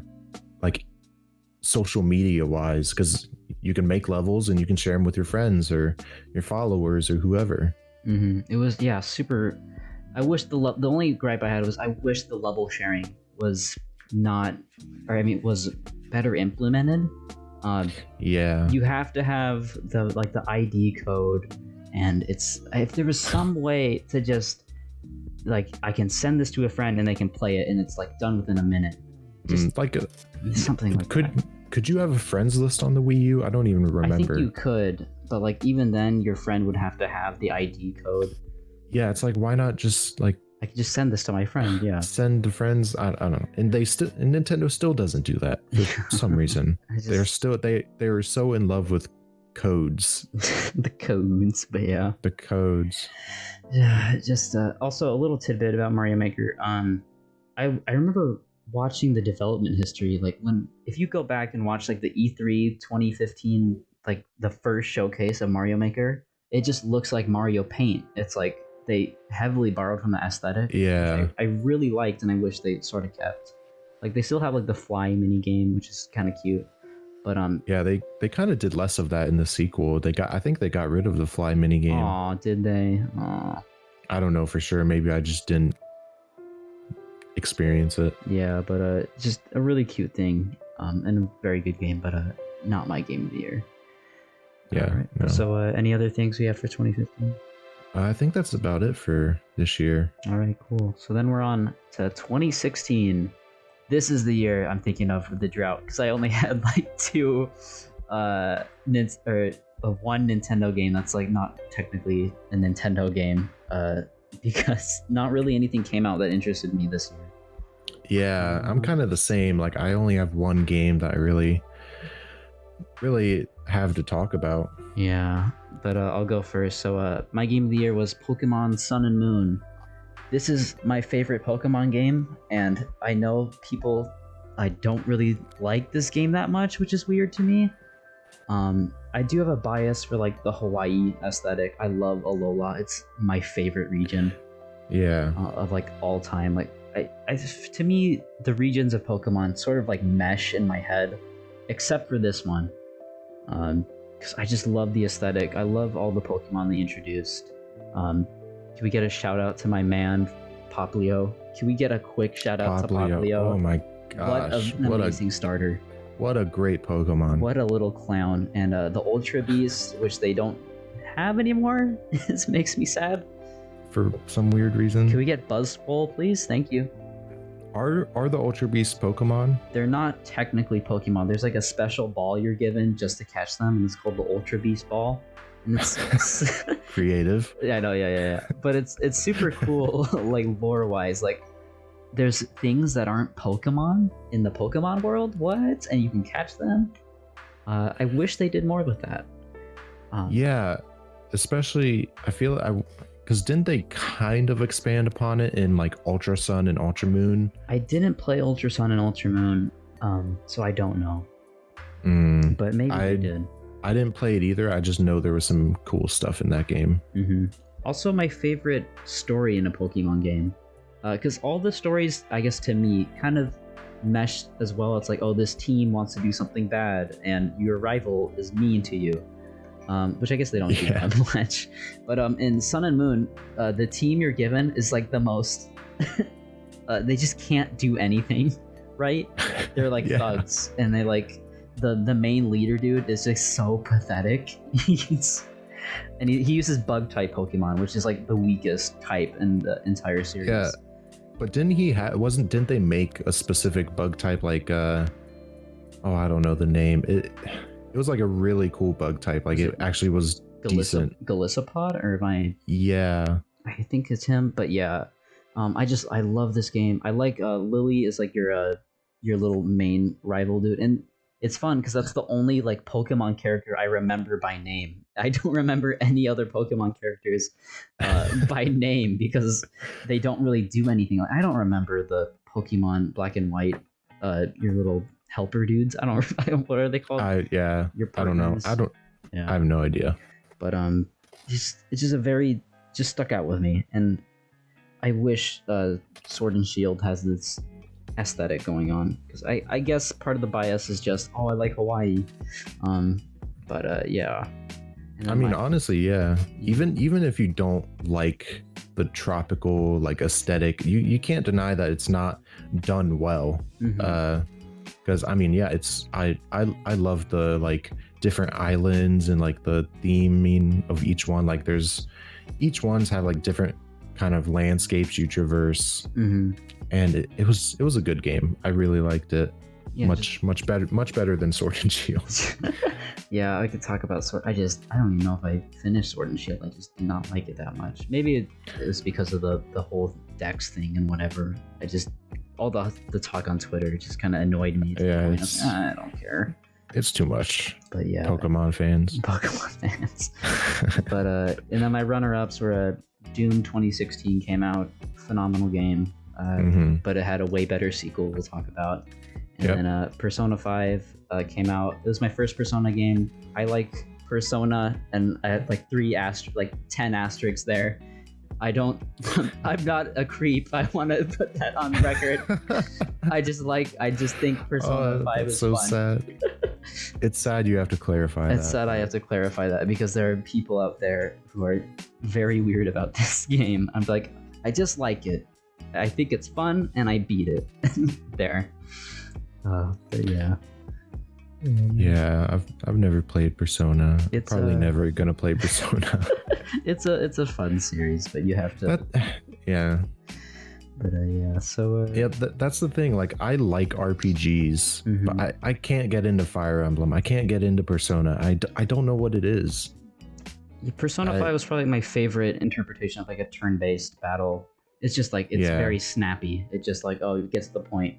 Sort of like the Thousand Year Door. It's like it doesn't feel like you're playing like an RPG in the way that, not like action commands, but like like you're just like what you're doing and you want to do it, something like that. Yeah, that makes sense. Yeah. So that's all I really had to say for 2016. Pokemon Sun and Moon, just my favorite Pokemon game. Yeah. So my 2016 game is also a 3DS game. It is Kirby Planet Robobot, which in my opinion is the best of like the modern 3D Kirby games. Oh, really? Yeah. I don't know. I guess it's because I grew up with like the older Kirby games like Amazing Mirror, Return to Dreamland, like the Game Boy ones and the DS ones. So I've never really been a big fan of like the new 3D ones, but Planet Robobot is the one I remember playing and just really enjoying. Especially because it's just like, even like it tells a new story, but it also like brings back elements from like past games. And honestly, if you're like a fan, it sort of rewards you for like playing and knowing the older Kirby games, because you can like point to stuff and be like, oh, that's from Kirby 64, that's from the Super Nintendo one. It has like a lot of callbacks and stuff, which is super cool. Yeah, I love when games do that. Just like quick callbacks, like from, I guess not a lot of games can do it because you need that legacy. But when games just like, oh, look at that, that's from this game, that's from this game. It's just super cool. And like little background details that like make the player feel like, they're happy that they continued with this franchise.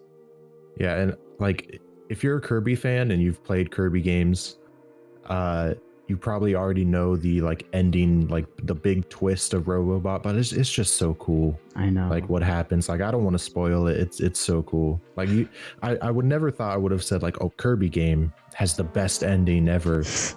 But it does. Like I feel like the more I grow older, the more I start to appreciate like the story in Kirby more than the actual gameplay. Yeah. I watched a lore video of Kirby and I'm like, oh my god, I can never look at this series the same again. So if you told me what Kirby was, it's like, oh, he's a little pink dude, he does things. But now it's like, oh my god, this thing is an eldritch monster being. Yeah, it's just, oh man, and Kirby, like the modern Kirby games have such a weird way of telling their story. Because like back on the Wii U and 3DS days, they did it through Miiverse. Oh, what? And now, yeah, like a lot of the story in like Kirby games, usually not like the story itself, but like sort of additional, you know, stuff that sort of makes sense of a lot of the plot elements comes from like Miiverse posts from the developers and stuff like that, which is kind of a weird way to do that. Imagine getting your entire plot from Miiverse. They still kind of do that. Like Star Allies has some story elements hidden within like the news channel on the Switch. Okay. That's funny. Yeah, it's weird. I don't know why they don't just put it in the game, but that's what they do. I'd love to see a Kirby game that just goes full into the lore, just like walls of text. I just think that'd be funny. Yeah, that's the thing, because it's like the story, it's so weird when you play it, but then you like can read all this stuff and you're like, oh, that makes sense now. Yeah. But yeah. Because yeah, really, if you play Kirby Planet Robobot and you don't have any of this extra like Miiverse stuff, like the story is just so confusing. It's like you have to read like into these like Miiverse posts to like really get it. That's so funny. Oh my god. I don't know why that's so funny to me. It's so weird. But yeah, that's anything else to say on 2016? Any runner-ups? No runner-ups. Again, it's a Nintendo drought. I'm a Nintendo a Nintendrone, as some people say. Well, speaking of those, okay. As those Twitter people Twitter like users. To say. You're a fan of Nintendo? Name every Nintendo game. Super Mario. Splatoon. That's the only two Nintendo games. That's them. That's the two. Speaking of Nintendo drought, this was 2017, the year where Nintendo actually tried. It was amazing. Oh yeah. People are like, 2017 was the best year of gaming. It was also the year that Nintendo genuinely tried because they had to push Gave a shit. They had to push a new console. When I watch 2017 Game of the Year discussions, it's always up to 2 games, and we're probably gonna talk about them here. I'm surprised you didn't pick this one, because I'm picking for 2017 Super Mario Odyssey. Have you heard of it? It's a game. What is that? What is Super Mario? Let me explain it to you. What? Super Mario Odyssey is like one of the most hype experiences I remember. Like, people had hype for Halo 3. That was like a big thing that was happening. But the hype for Super Mario Odyssey, I just remember on Twitter, everybody was talking about it. It was a weird Mario game. You have costumes. There's these weird skeleton things that they never brought back. Just insane stuff. Bowser's gonna get married. What's gonna happen? Pauline's back. Just in so much creativity too. The Jump Up Superstar. That was like the hype theme. I played that like almost every day up to like Mario Odyssey's release. I was just so excited for this game, and it came out and I played it, and as soon as I was done, I wanted to like replay it all over again. I didn't get every moon because I'm not insane. Wow. I didn't get all 999 moons, where like, don't you have to like buy them just to get to that 999? Yeah. Just have to grind for coins. I didn't do that because that's not fun, but as soon as I beat this game, I restarted it and played it all over again. So, and the capture mechanic, let's talk about that, because when this game was first announced, they didn't talk about that. It was just a new Mario game, and that's what people got hyped about. But that E3 2017 trailer where the dinosaur fake out, that was insane. He's the dinosaur. It's just I'm smiling because I'm just remembering how happy I was when this game came out. And let's talk about the DLC, Luigi's Balloon World. Yes, the one singular thing. The thing everyone forgets exists. Yeah, I had fun with that. Only gripe is that this game didn't have more to it. But I just have so many fond memories of Super Mario Odyssey. I would go as far to say it's my favorite 3D Mario game. Yeah, I would agree. It's definitely. I mean, it's just the best. I mean, it's on better hardware. It's HD. It's just the gameplay wise, it's so good. It's a return to the sandbox formula after so long. But a lot of people have gripes with the way it plays, which I guess I understand, like too many moons. That's true, yeah. But they're all babies and they don't know how to play video games. Because I, a real gamer, I did collect every single. You collected 999? Yep, I bought the rest. You got the. Oh my god! I got and you get a top hat. Was it was the top Peach's hat Castle? Was it worth it? Yeah, it was totally worth it. But no, I do understand people's gripes with like there's too many moons and stuff like that. I mean, I never understood it, but I guess it is a valid point. There are a lot of moons in the game. I can kind of see why it becomes a little trivial at some points. Yeah, I think when people say that, it's like there's not, like, think about it now, like, is there like a standout moon that you can like think of? Not like a boss fight, just a standout moon that you remember, and it's probably not very many. There's this one in Cascade Kingdom that just kind of is sitting out in the open. It's just on dirt, and you get it. And yeah, it's called the and dirt my friend, like anytime I would talk about how much I love this game, he would always be like, well, what about that one moon on the dirt? On the dirt. I'm like, dude, come on. Like, this game is so massive, and you're going to sit here and cry about this one moon that's out in the open. The dirt moon. That's like one of the first moons you get. Come on. I know. It's so stupid, but I mean, yeah, it's a valid complaint. There are many moons that kind of just fade into the background that not a lot of people remember.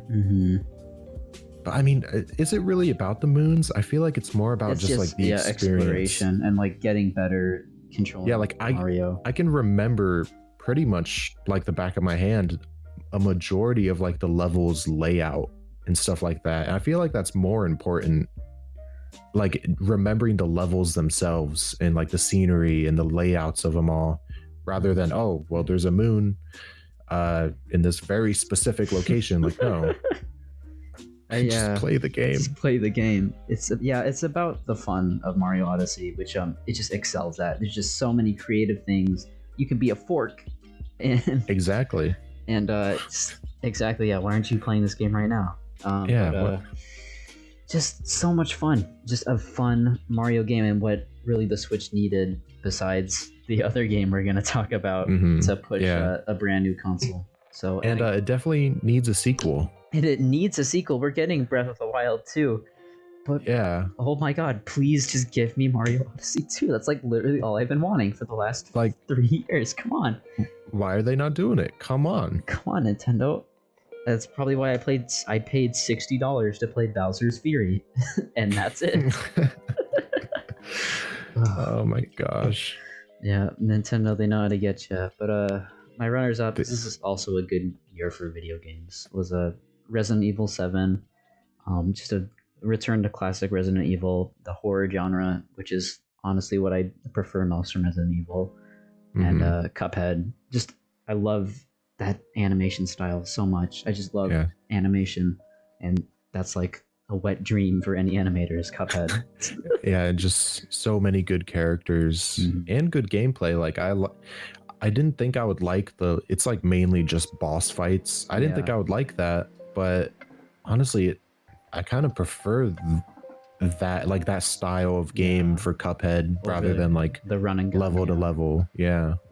Yeah, just a very good year for games, and Super Mario Odyssey was my pick. Yeah, we're still waiting on that Cuphead DLC. I want them to take their. I know how tedious. Imagine how tedious making this game must be. Oh my gosh, yeah, I totally forgot. Like, yeah, they have to animate all that new stuff. Isn't it they use pencil animation? They just scan it in, don't they? Yeah, it's like literally like traditional as you can get. It's insane the amount of love they had to put into this game. And look at the development history of this game. It's super crazy what they had to go through just oh yeah, done. I think they like mortgaged their house and put almost everything into this game. And yeah, they took a really big risk with it. I know. I'm happy this game turned out to be a success because like I couldn't imagine what would happen if it didn't. But yeah, just truly passionate about it, which is awesome. Mm-hmm. But yeah, it's not awesome that they had to do it's not awesome that they had to but it's cool that they were passionate about it and it turned out fantastically for them. Mm-hmm. I know. I just a very, very good year for video games. Yeah. And my game of the year for this year is Breath of the Wild, obviously. No way. No way. No way. What is that? What is Breath of the Wild? It's not Connected Ventures. That didn't come out. that did not come out 2017. Connected Ventures 2. No, Breath of the Wild. Nah, I'm just kidding. It's 1-2 Switch. 1-2 Switch. Remember the milking mini game? I love the sandwich eating mini game. You can feel the ice. The milk cubes. mini game. Oh my god. But yeah, Breath of the Wild 2. I'll let you go. I mean, I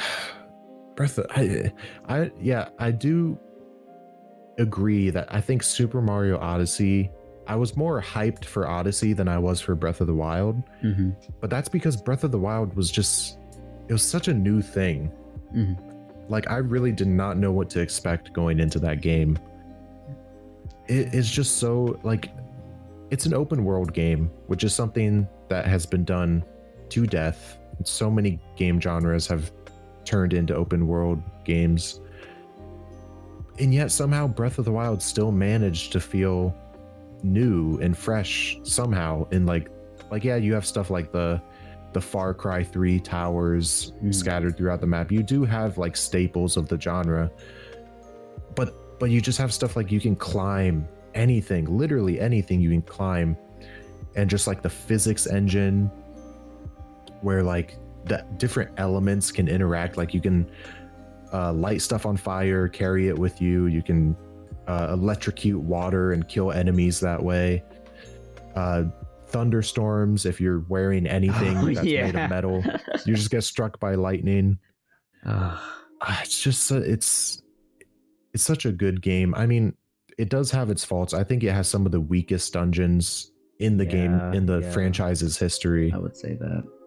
It has for how big the game is, I understand that they kind of looked over the story, but it could have had a better story or better execution of the story. Because it is a good idea, like the whole calamity type stuff in the 100 years that passed. It is a good concept for a story. It's just could have been done better and added more onto. Yeah, Zelda, when I think of Breath of the Wild, I think about like everything that came out, because this was supposed to be a Wii U game. And people were mad hyped about that. They just dedicated one E3 to just Breath of the Wild. That was it. And people were insane about this game. And it came out. I didn't get to play this game until because I didn't get a Nintendo Switch until 4 or 5 months after it came out. And I picked up Super Mario Odyssey. I played that, and I didn't pick up. I think I got it in 2018. I just finally started getting to play it, so I missed out on I kind of knew a lot of stuff going into it. But just a fun new experience from Nintendo, and I'd say almost on par with Splatoon. Just thinking about it now, they made climbing a fun video game thing to do. Nobody likes climbing in video games, but Nintendo somehow made it a fun thing to do. And it's when I think of Breath of the I don't think of it as a Zelda game. I think of the Zelda series and Breath of the Wild as two separate entities, just because they're so vastly different. And I love both. I love the traditional Zelda formula, and I love what they're doing with Breath of the Wild. So it's hard to imagine that these are both the same like game series. They come from the same, Yeah, it's just the crazy same to think about. franchise. It's like going forward into Breath of the Wild 2. I'm very interested in what they're gonna do with it. Just what are they gonna reuse the same map? Is it gonna be like what's gonna be different in order for this to be a sequel?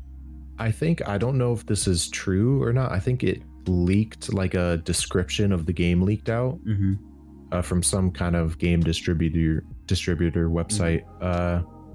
And I think it said like Link and Zelda have to travel underneath, like in caverns beneath Hyrule to to destroy an ancient evil. Obviously I'm not reading a quote or anything, but that's just how I remember it. Yeah, so I just that sounds cool. I'm guessing they're taking from the Ocarina of Time Majora's Mask situation where it's like a darker sequel, which I think would be kind of cool.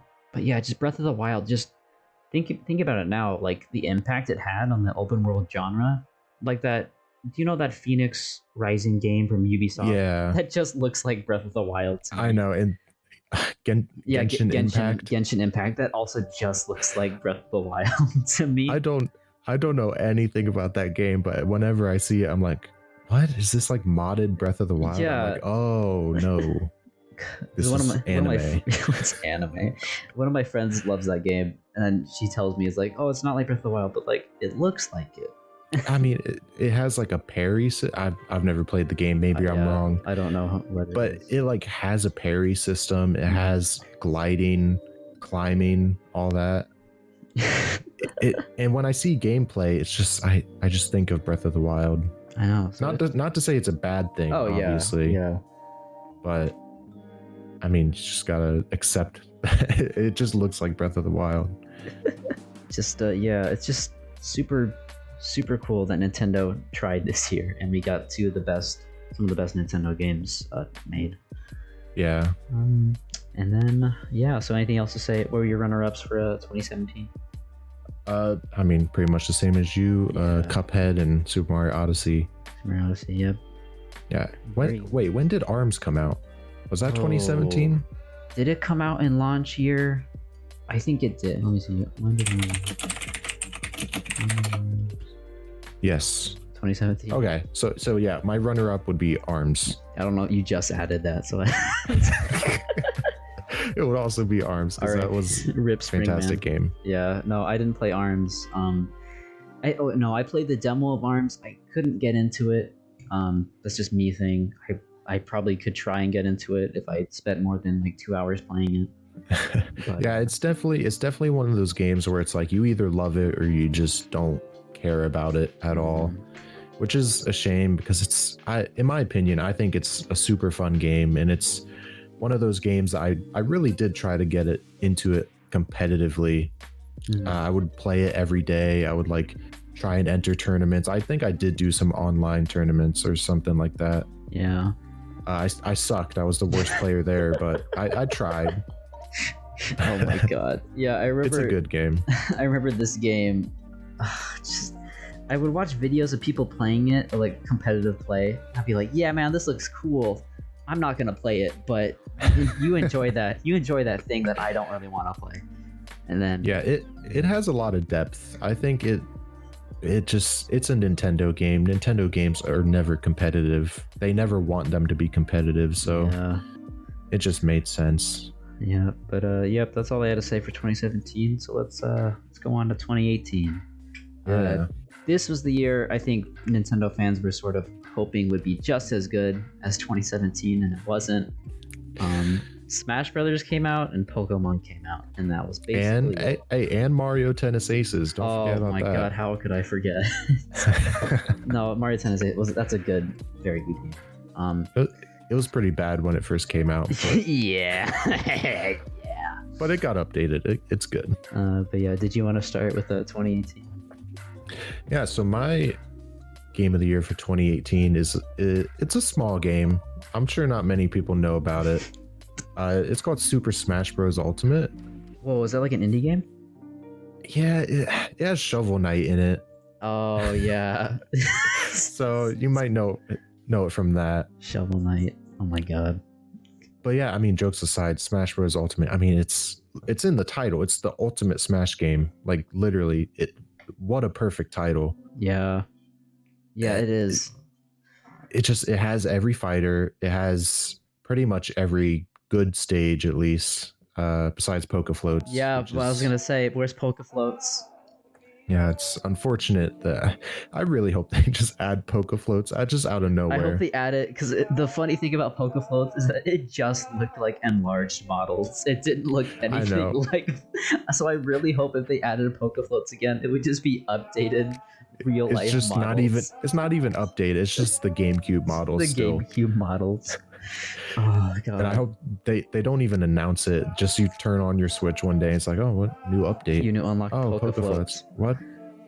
Sad they didn't bring back Poke Floats, but they brought back Hand and Bow, which is, I don't even know what that is from.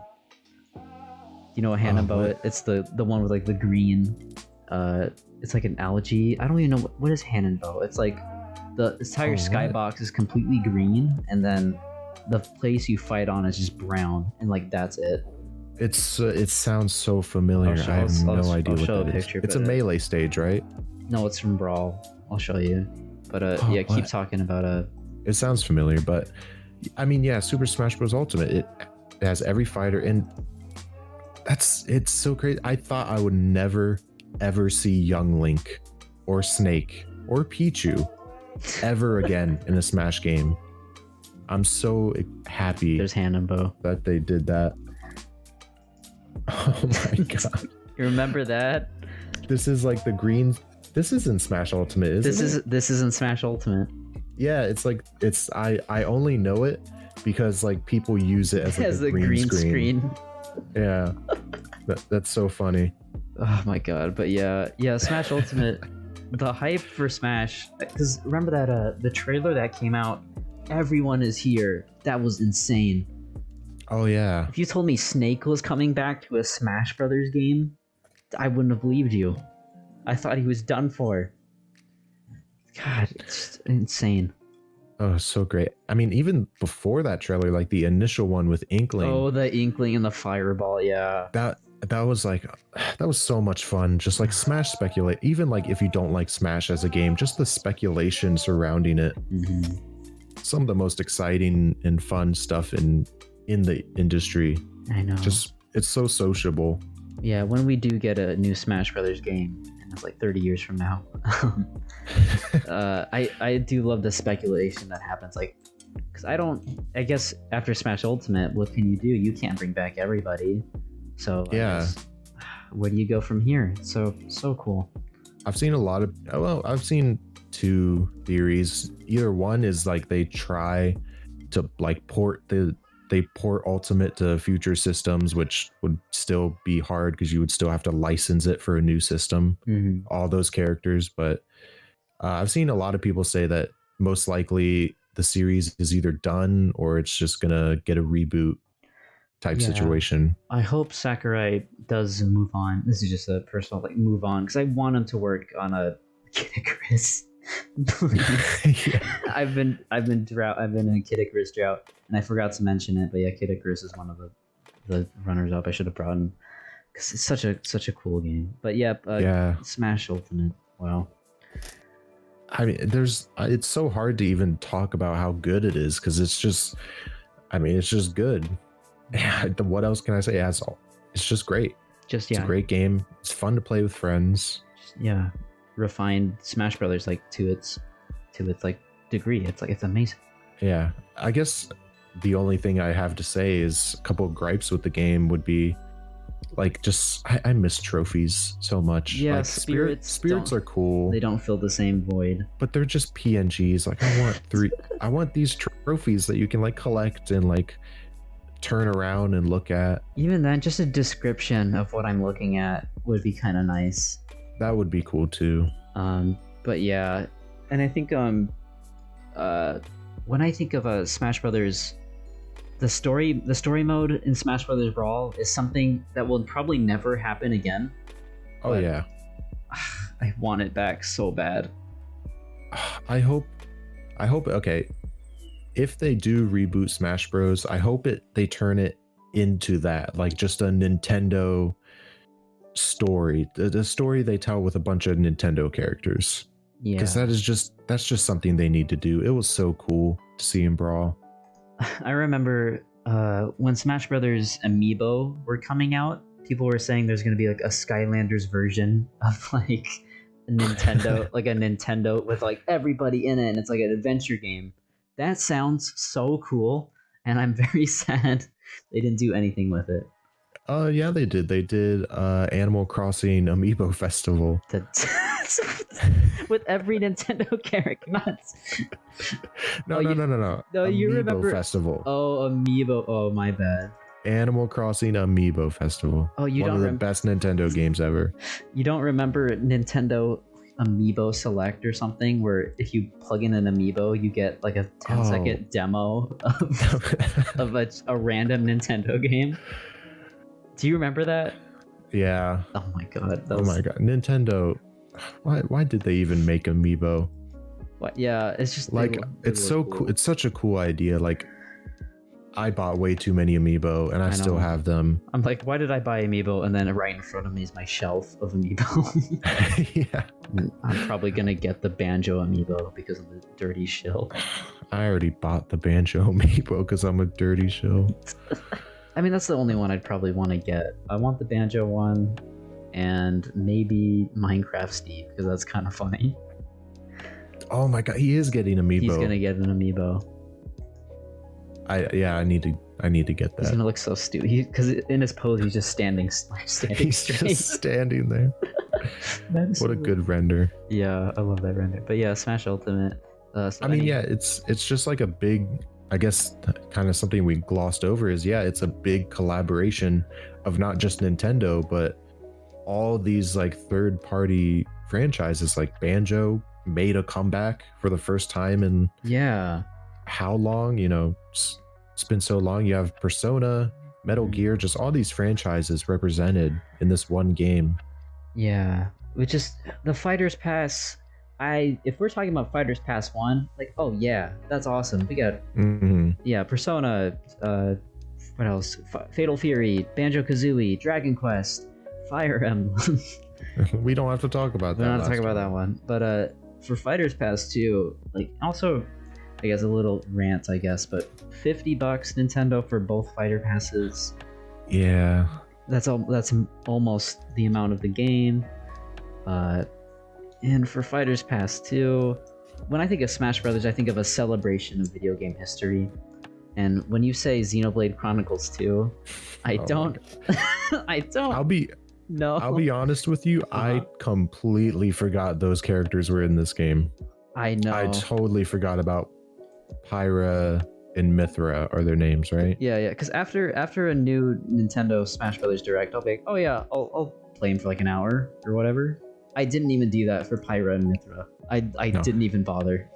Have not played them. I've booted up Smash Ultimate and have not played them. Oh my god. I'm sorry. I know a lot of people like Xenoblade, and it's good. It's getting representation, but those characters just suck. I want to put it on the record. Like, yeah, if you like Xenoblade Chronicles 2, good for you. I'm glad that these characters are in Smash Brothers, and don't let anybody else say that's a bad thing or take that away from you. But it's a bad thing. But on the other hand, do you need more than Shulk to celebrate Xenoblade Chronicles? Do you need that?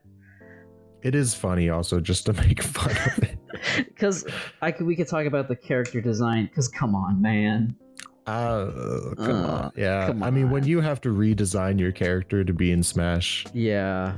Just like you know, it's a little overboard. Like, come on, man. Whatever. Like, I'm not saying, like, if you like Xenoblade Chronicles 2, good for you. I would be embarrassed if somebody caught me. I would. If someone walked in, I would probably just break my Switch in half. Switch in half. It just, I dropped it. I don't know what happened. Oh, I dropped it. Oh my god. Did you see it? That's weird. Did you? Oh my god. But no, I'm just riffing. Yeah, whatever. It seemed like Chronicles 2. Fighters Pass. Yeah, I got Banjo. Whatever. Add whoever. That's Fire Emblem 25. Number 25. I mean, let's just get this over with. Who is going to be the next fighter? It's a Pokemon. Yeah, Pokemon. Pokemon. It's gonna be like, I hope it's Rillaboom because because they don't have any grass types yet in Smash except for like Ivysaur. The monkey. But it's probably gonna be like, it's gonna be the Inteleon or something. Oh, I was thinking the Pyra. What's her bunny? The bunny. The Pyra bunny. The pirate bunny. Another fire. Another anime. Another anime character. Come on, Nintendo. Come on. But yeah. That's pretty much all I had to say. Sorry for riffing on Smash Ultimate. It's a good game, and it is. Yeah. It'll be 2018 Game of the Year. It's just I had a gripe with the Fighters Pass, but it does deserve that 2018 Game of the Year. Absolutely. But I guess I'll go next. My Game of the Year, and feel free to riff on mine. Because my Game of the Year 2018 was Red Dead Redemption 2. Too many Fire Emblem characters. I hated that they added too many Fire Emblem characters to Red Dead Redemption. No, this was my first Rockstar game. I've never played a Grand Theft Auto before because I wasn't allowed. I played, and then I finally got around to playing GTA 5, and I just thought it was like fine. I thought it was okay. It looks like you have to like mod it a lot for it to be fun. From what I've seen. Yeah. But Red Dead Redemption 2, it's just, it has like that AAA feel to a game where it's like I've never really experienced, because like I love Nintendo games, and this is more of like a Sony year, I guess, which I'll get into later. But this is more of like that AAA sheen where it's like, look at the graphics, look at this 4K ultra, look at his face, look at his pores, the horse's balls will shrink. Is that real? That's real. Oh my! The horse's balls so shrink. Stupid. I took a video or a picture of it when I first saw it. I'm like, this is the best game anyone's ever made. Yeah, that's why you took a picture of it. Oh my god, no. I'm riffing. I'm just riffing. I'm just riffing. You should be riding horse balls. Oh, there we go. But yeah, I remember seeing like Twitter videos of the game when it first came out, and I like of the mountainscapes, and I was like, oh my gosh, like is this real? Is this a video game? I know. It's just I have vivid memories. And also, by the way, if you're gonna play Red Dead Redemption 2, make sure to like realize like this is the greatest 60-hour cowboy movie ever made. Like you might as well have like popcorn with you, because half the time you're just like pressing A, and then you'll move the stick to move Arthur to somewhere, and then he'll have the dialogue thing, and then Dutch will be like, "We gotta get more money, boy," and then it's just a movie basically, but it's the greatest 60-hour movie ever made. But it's just fun. Specifically, it's just I have that AAA feeling about this game. I just remember it was also like one of the first games I bought on launch date, because I was hyped. Me and my buddies were hyped about it. They're like, "Oh yeah, Rockstar, dude," because I have friends like that. Don't we all? But non-gamers. I have non-gamer friends who are like, "You like Nintendo games, dude? Come on to the beach. Let's go to the beach, dude." But yeah, let's hit up the mall. Let's hit up the mall, dude. But just a fun game. I've said that 30,000 times probably already. But if you like cowboys and you like movies, and this is the game for you. Yeah, I mean, this is already 2 hours long. I feel like it's okay that we're kind of falling apart. We're gonna have to speed through these last two. But runners up were God of War, Marvel Spider-Man, and Smash Ultimate. Just great year for Sony. Spider-Man, such a good game. Spider-Man was a great game. Play Miles Morales if you haven't already. Very fun. All right, so let's go to Game of the Year 2019. Resident Evil 2 Remake is my favorite remake of a game that I have not played. I don't really care for the tank controls of Resident Evil 2, but this game is just very well made, and it's also like lovingly crafted. How they redid a lot of the areas from like the 1998 or 97 whatever game, and they just recontextualized that into third person. Yeah, and I haven't played it. I haven't played the original or the remake. Mm-hmm. Is it a 1-to-1 remake, or did they? It's not like take some liberties with it. Yeah. So the whole deal with Resident Evil 2, the original, is two stories. There's Leon and Claire, and they intertwine.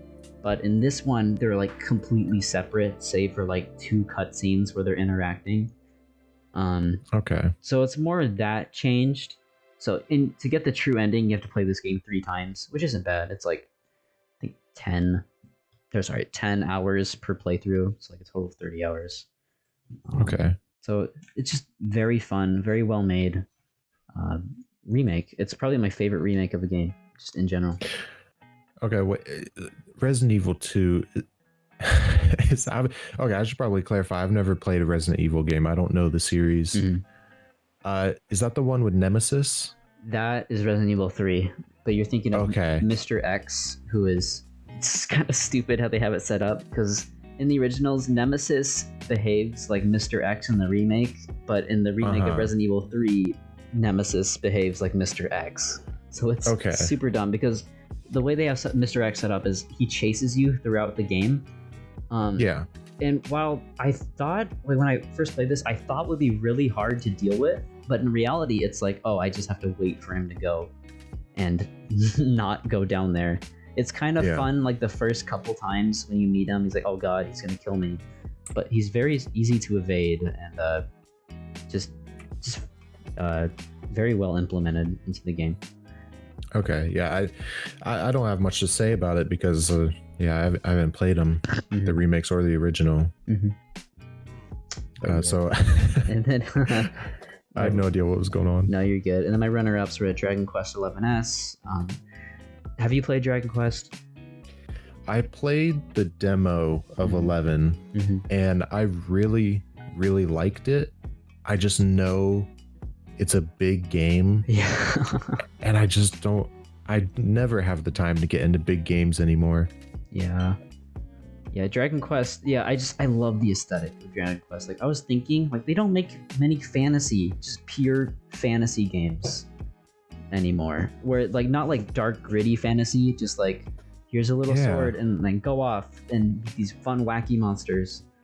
But yeah, I wish they did that more. Yeah. Oh yeah, it's like when it's fantasy, it's either like dark and gritty, and it's like sort of Skyrim-esque. But yeah. And then my second game was a Fire Emblem Three Houses, just a good Fire Emblem game. And funny enough, I haven't beaten any Dragon Quest nor Fire Emblem, but I put them down because I like them. But that's all I had to say for 2019. Too many Fire Emblem characters in that one.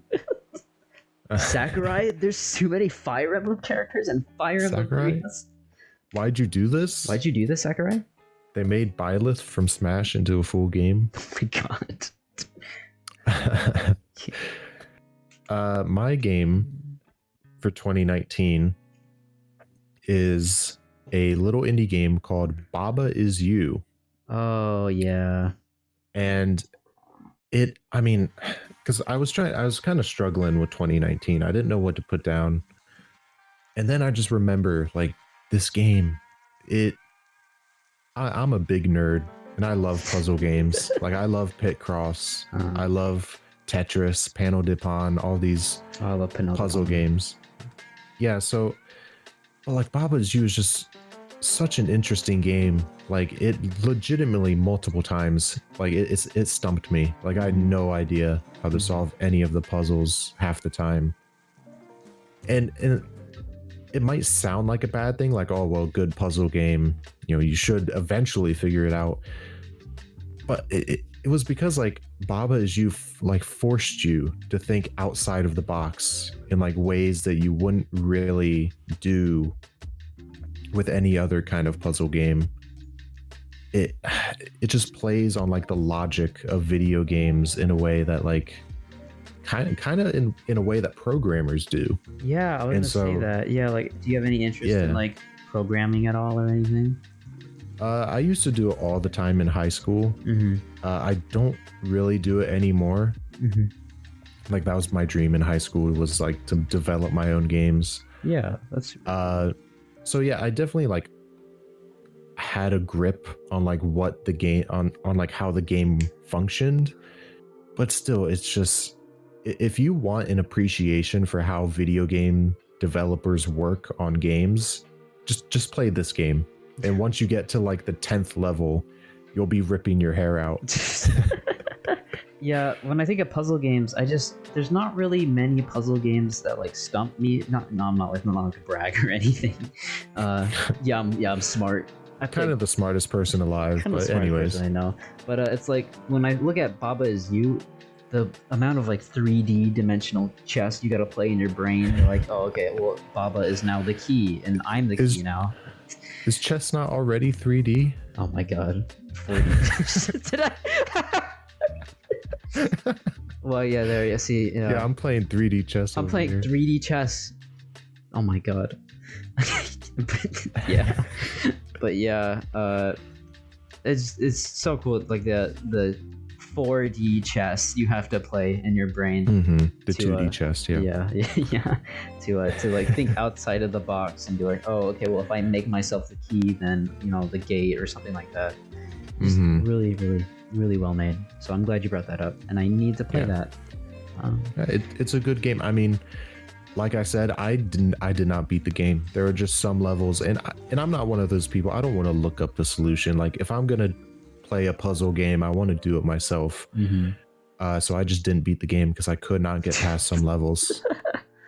Like you are required to beat the game to beat a certain. You don't have to beat every level, but you have to beat a certain amount of levels. Oh. And I couldn't even do that. Oh my god. Yeah. That's so funny. But any other runner-ups you wanted to mention? Mario Maker 2. Oh yeah. Is just a better Mario Maker. I play it all the time. The multiplayer, I know the multiplayer gets a bad rap. Are you talking about Are you talking about the multiplayer where it's like you have to play a randomly generated course that's before people, and it's like at 1 frame per second? Yeah, it's not randomly generated. It pulls it pulls a level from online, which honestly is just randomly generated at that point. Yeah. But I mean, yeah, it really depends on your internet connection if you have fun with it or not, which is a shame. It shouldn't be like that. But you get those select few matches where it's just like no lag whatsoever. Oh. Yeah, and those are probably like some of my most favorite multiplayer experiences, because it's just so much fun to like mess around and grief other people. Yeah. Just pick up Toad, throw him in a pit. Get in the Toad pit, yeah. Tell him, thank you after you throw him to his death. What? Oh. Yeah, there's like chat features. You can say like, oh, thank you, yeah. sorry. I thought you were like telling Toad before you kill him. Thank you. Just throw him in the pit. Thank you.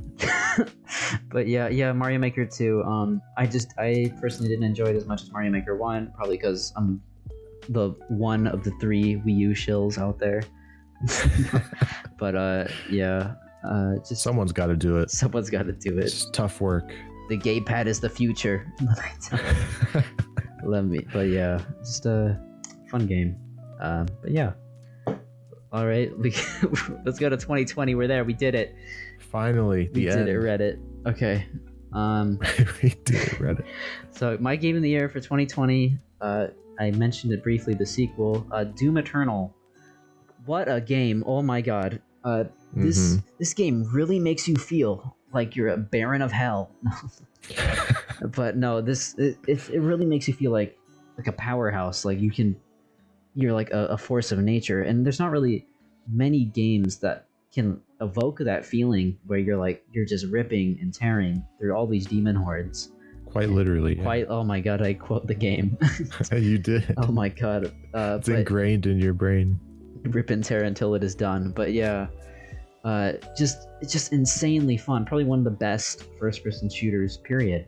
The super shotgun just has a meat hook on it, and that's what it's called. It's called the meat hook. Such a good addition. Such a good name for a thing, and such a good addition. You can grapple to a demon, shoot it in the face, glory kill it, and while you're doing that, you switch to like the BFG and you just let one rip. Just let it rip. Let it rip. You shoot a Beyblade out of it. It's insane. How much fun Doom Eternal has in its campaign. I need to play the DLC. I'm gonna wait for that until later. But yeah, just get Doom Eternal. If you had to choose any game from this list, I'd probably recommend Doom Eternal the most. Just so much fun. It's a super good game. I remember I have a new PC. Like when I got my new PC for the first time, I got it like right after, or right like in the middle of 2019 or whenever. When did Doom Eternal come out? So I think 2020. Right? Oh my god, it's 2021. Yeah, it's oh my god, I've forgotten the years. Okay. This is the game of the year, so when we were talking about 2020, what year did Doom Eternal? Like, oh, okay, I thought we were in 2020. But yeah, basically when Doom Eternal came out is when I got my new PC. Oh, nice. And it was one of the first games I played, and it's just such a good looking game. Like the landscapes and stuff, it's just so, it's good looking and it plays good. And I mean, what else do you want out of a modern game? I know. And it's like when people like bring up first person shooters, like obviously they'll think of like a Call of Duty or a maybe CS:GO or whatever. But just how fast the movement in this game is. You're going everywhere around the map, just you know, just like just like that. Just like that. But you're just going around just endless demon hordes, and you feel as if you're unstoppable until you eventually die, because you'll die a lot. But it is a hard game. It is a hard game, and that is weird. It makes you feel powerful even though you can still game over like 20 times. It takes like if a demon hits you like twice, you're basically dead. So, and the only way to get health, which I love, is you have to kill a demon to spawn health. Yeah, you gotta get close to him and do the special kill. Yeah, do the glory kill. And then I guess my runners up were Spelunky 2 and Hades. Spelunky 2, I have like 150 hours in it. I think 110 of those hours were me like just mad at the game because I couldn't beat it. And I don't get mad very often. I like to think I don't get mad very often, but I was at the point where it's like I have to beat this game or else I will lose my mind. It was just I had to beat it, and it's very well made. The people at Derek Yu and Moscow are incredibly great at designing, making the player feel like they're progressing every single time they die. Yeah, just a fun game. It definitely has some beautiful artwork. It does. Yeah, I want to highlight that. Just the upgrade from HD Spelunky HD to Spelunky 2, it just looks really good. Like there have been moments where I would like be drawing something and I'd just look at Spelunky 2 art and I'm just like, how they just managed to capture this like feeling in the artwork of just like pure joy somehow. Yeah, in a rage-filled game. Yeah, Lisa the robot is peak character design. Oh yeah, exactly. Like just everything, like it's just all cartoony and fun and just such a good art style, even though it's like not even that much. It's, you know, it's not like a big departure from just a regular video game art style, but it's still just so great. Has great art. Yeah. And then Spelunky 2, very fun game, highly recommend. And Hades, I kind of dropped off of Hades because when it first came out, everybody was talking about it. Everybody was talking about it. You gotta play Hades. Hades fun. I played like 20 hours of it, loved it.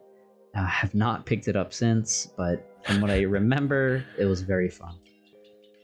I never picked Hades up to begin with, but it does sound very fun. Super fun. It's a very good roguelike. You were mentioning The Binding of Isaac.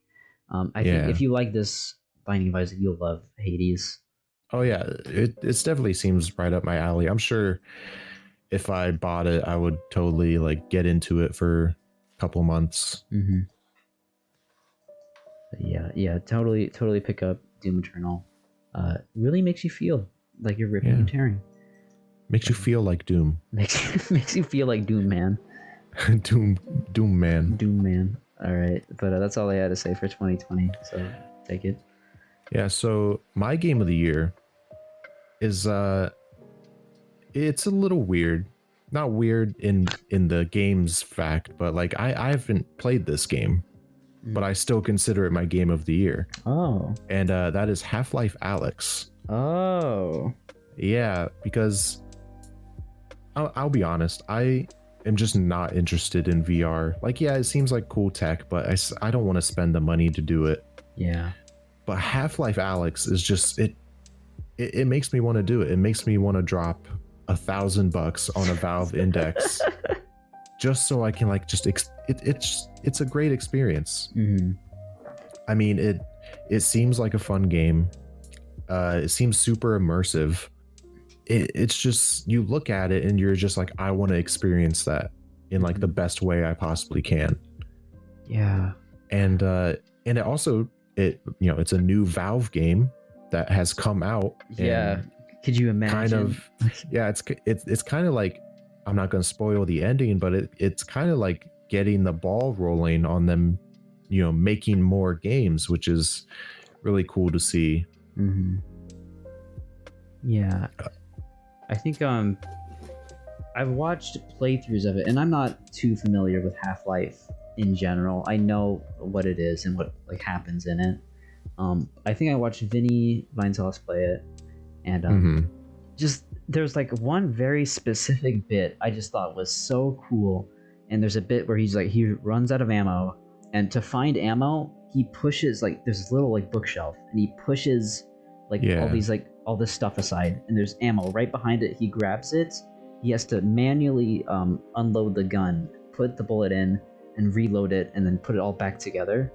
And just that is so cool. What they were able to accomplish. Yeah, I think Half-Life Alyx is like really just like the VR game. Yeah, like it is the game that will get people to buy VR. And it's working. Like as you were saying, you want it. I want VR. Like, and I'm sure many other people bought VR solely to play this game. And I can't blame them, because I want to do the same. I want to buy an Index and just have a room in my house that's just solely the Half-Life for the room. Index. The Half-Life room, exactly. But yeah, I know it's the Valve. Like, would I love if I had infinite money? Of course, I would spend $1,000 on Half-Life Alyx and being able to actually play it, man. Yeah.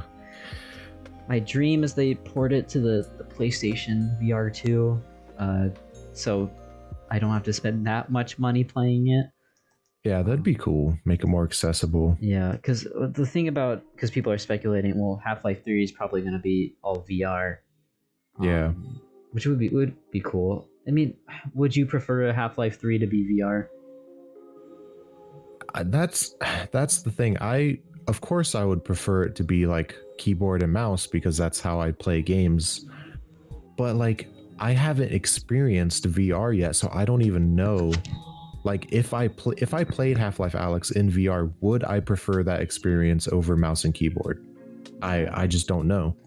Yeah, that's a good thought, because like I was thinking, like they've done so much with all this technology, and yeah, you were saying the ending, it kind of gets the ball rolling on a Half-Life 3, and yeah, the amount of like technology they put into it, I can't imagine another Half-Life game that isn't in VR, or not another Half-Life game, but like a Half-Life 3, which I'm hoping will come out in my lifetime, in VR. Yeah, I like that this game kind of ended the Half-Life 3 meme, but also brought it back. Yeah. It's like, oh, we got a new Half-Life game, and then, oh wait, when's the next Half-Life game? Yeah, and then Valve closes its doors, and it's like, goodbye. See you in 15 years. See you in 15 years, everybody. But yeah, I gotta play Half-Life Alyx at some point. Watching somebody play through it pretty much gave me the same feeling, but it definitely did give me the vibe of like, oh god, I have to play this at some point in my life. Yeah. But Yep. Any runner-ups for 2020? Just I don't know. Splunky 2. What? Oh, Animal Crossing. Yeah, Animal Crossing. Oh, we completely year. forgot. Yeah. It was good. I think I got pretty much any feelings out when we were talking about New Leaf. Yeah. It's a good game. I like it. I still play it. It looks fantastic. It's a beautiful looking Switch game. Just a cartoony style, the way they've like took it in a new direction. Like all the animals, like they look fuzzy and stuff. They have fur. You know, on the 3DS, they were all like, it looked like they just all had skin. It was kind of gross. Yeah, it's kind of gross. I don't like Stitches having skin. That makes me upset. Yeah. But in this game, they look more like plushy. Like that's cool. Well, that was it, everybody. We did it. Wow. Game of the decade. It only took 3 hours. No, I'm just kidding. No, this was super fun. Thanks for joining me. It was so much fun. It was really a lot of fun. I had a lot of fun trying to pick out every game of the year, because it's like, well, what impacted me the most during that year? Yeah, it's a good way to celebrate the decade. So yeah, thanks for having me. Or I guess did I host this? I don't know. Thanks for joining, Muffin. We'll figure that out. Thanks for joining. Or thank you for joining, whichever way this goes. Did you want to plug anything? I guess let's plug our Twitters. My Twitter is at TommyBoyTwitter. I post a lot of things of varying quality. a lot of good tweets. I'll vouch for Tommy Boy Twitter. Yeah, vouch. Thank you for the vouch. Banger tweets every day. Banger tweets every day. My Twitter is at Little Muffin Art. I post art once every month. And sometimes I talk about games. I mostly just retweet other people's work. Yes, I'm also vouching for Muffin's YouTube videos. Watch them. They're very good. Yep, I made 2 2 years ago, one a couple months ago. Yeah, watch the, what was it called? Chatterbox. Watch that one. Chatterbox. Yeah. Super good. All right. Thanks for joining us, and we're gonna do a part 2 at some point where we tier list. I'll do like a Twitter poll, and we put all these games together in a seeded bracket, and we'll talk about who won. And we'll talk about fight to the death. They'll fight to the death, and we'll talk about the game of the decade. The game. We also fight to the death. We also fight to the death in real life. It'll be in real life. It'll be crazy. All right, see y'all. Yep, see ya.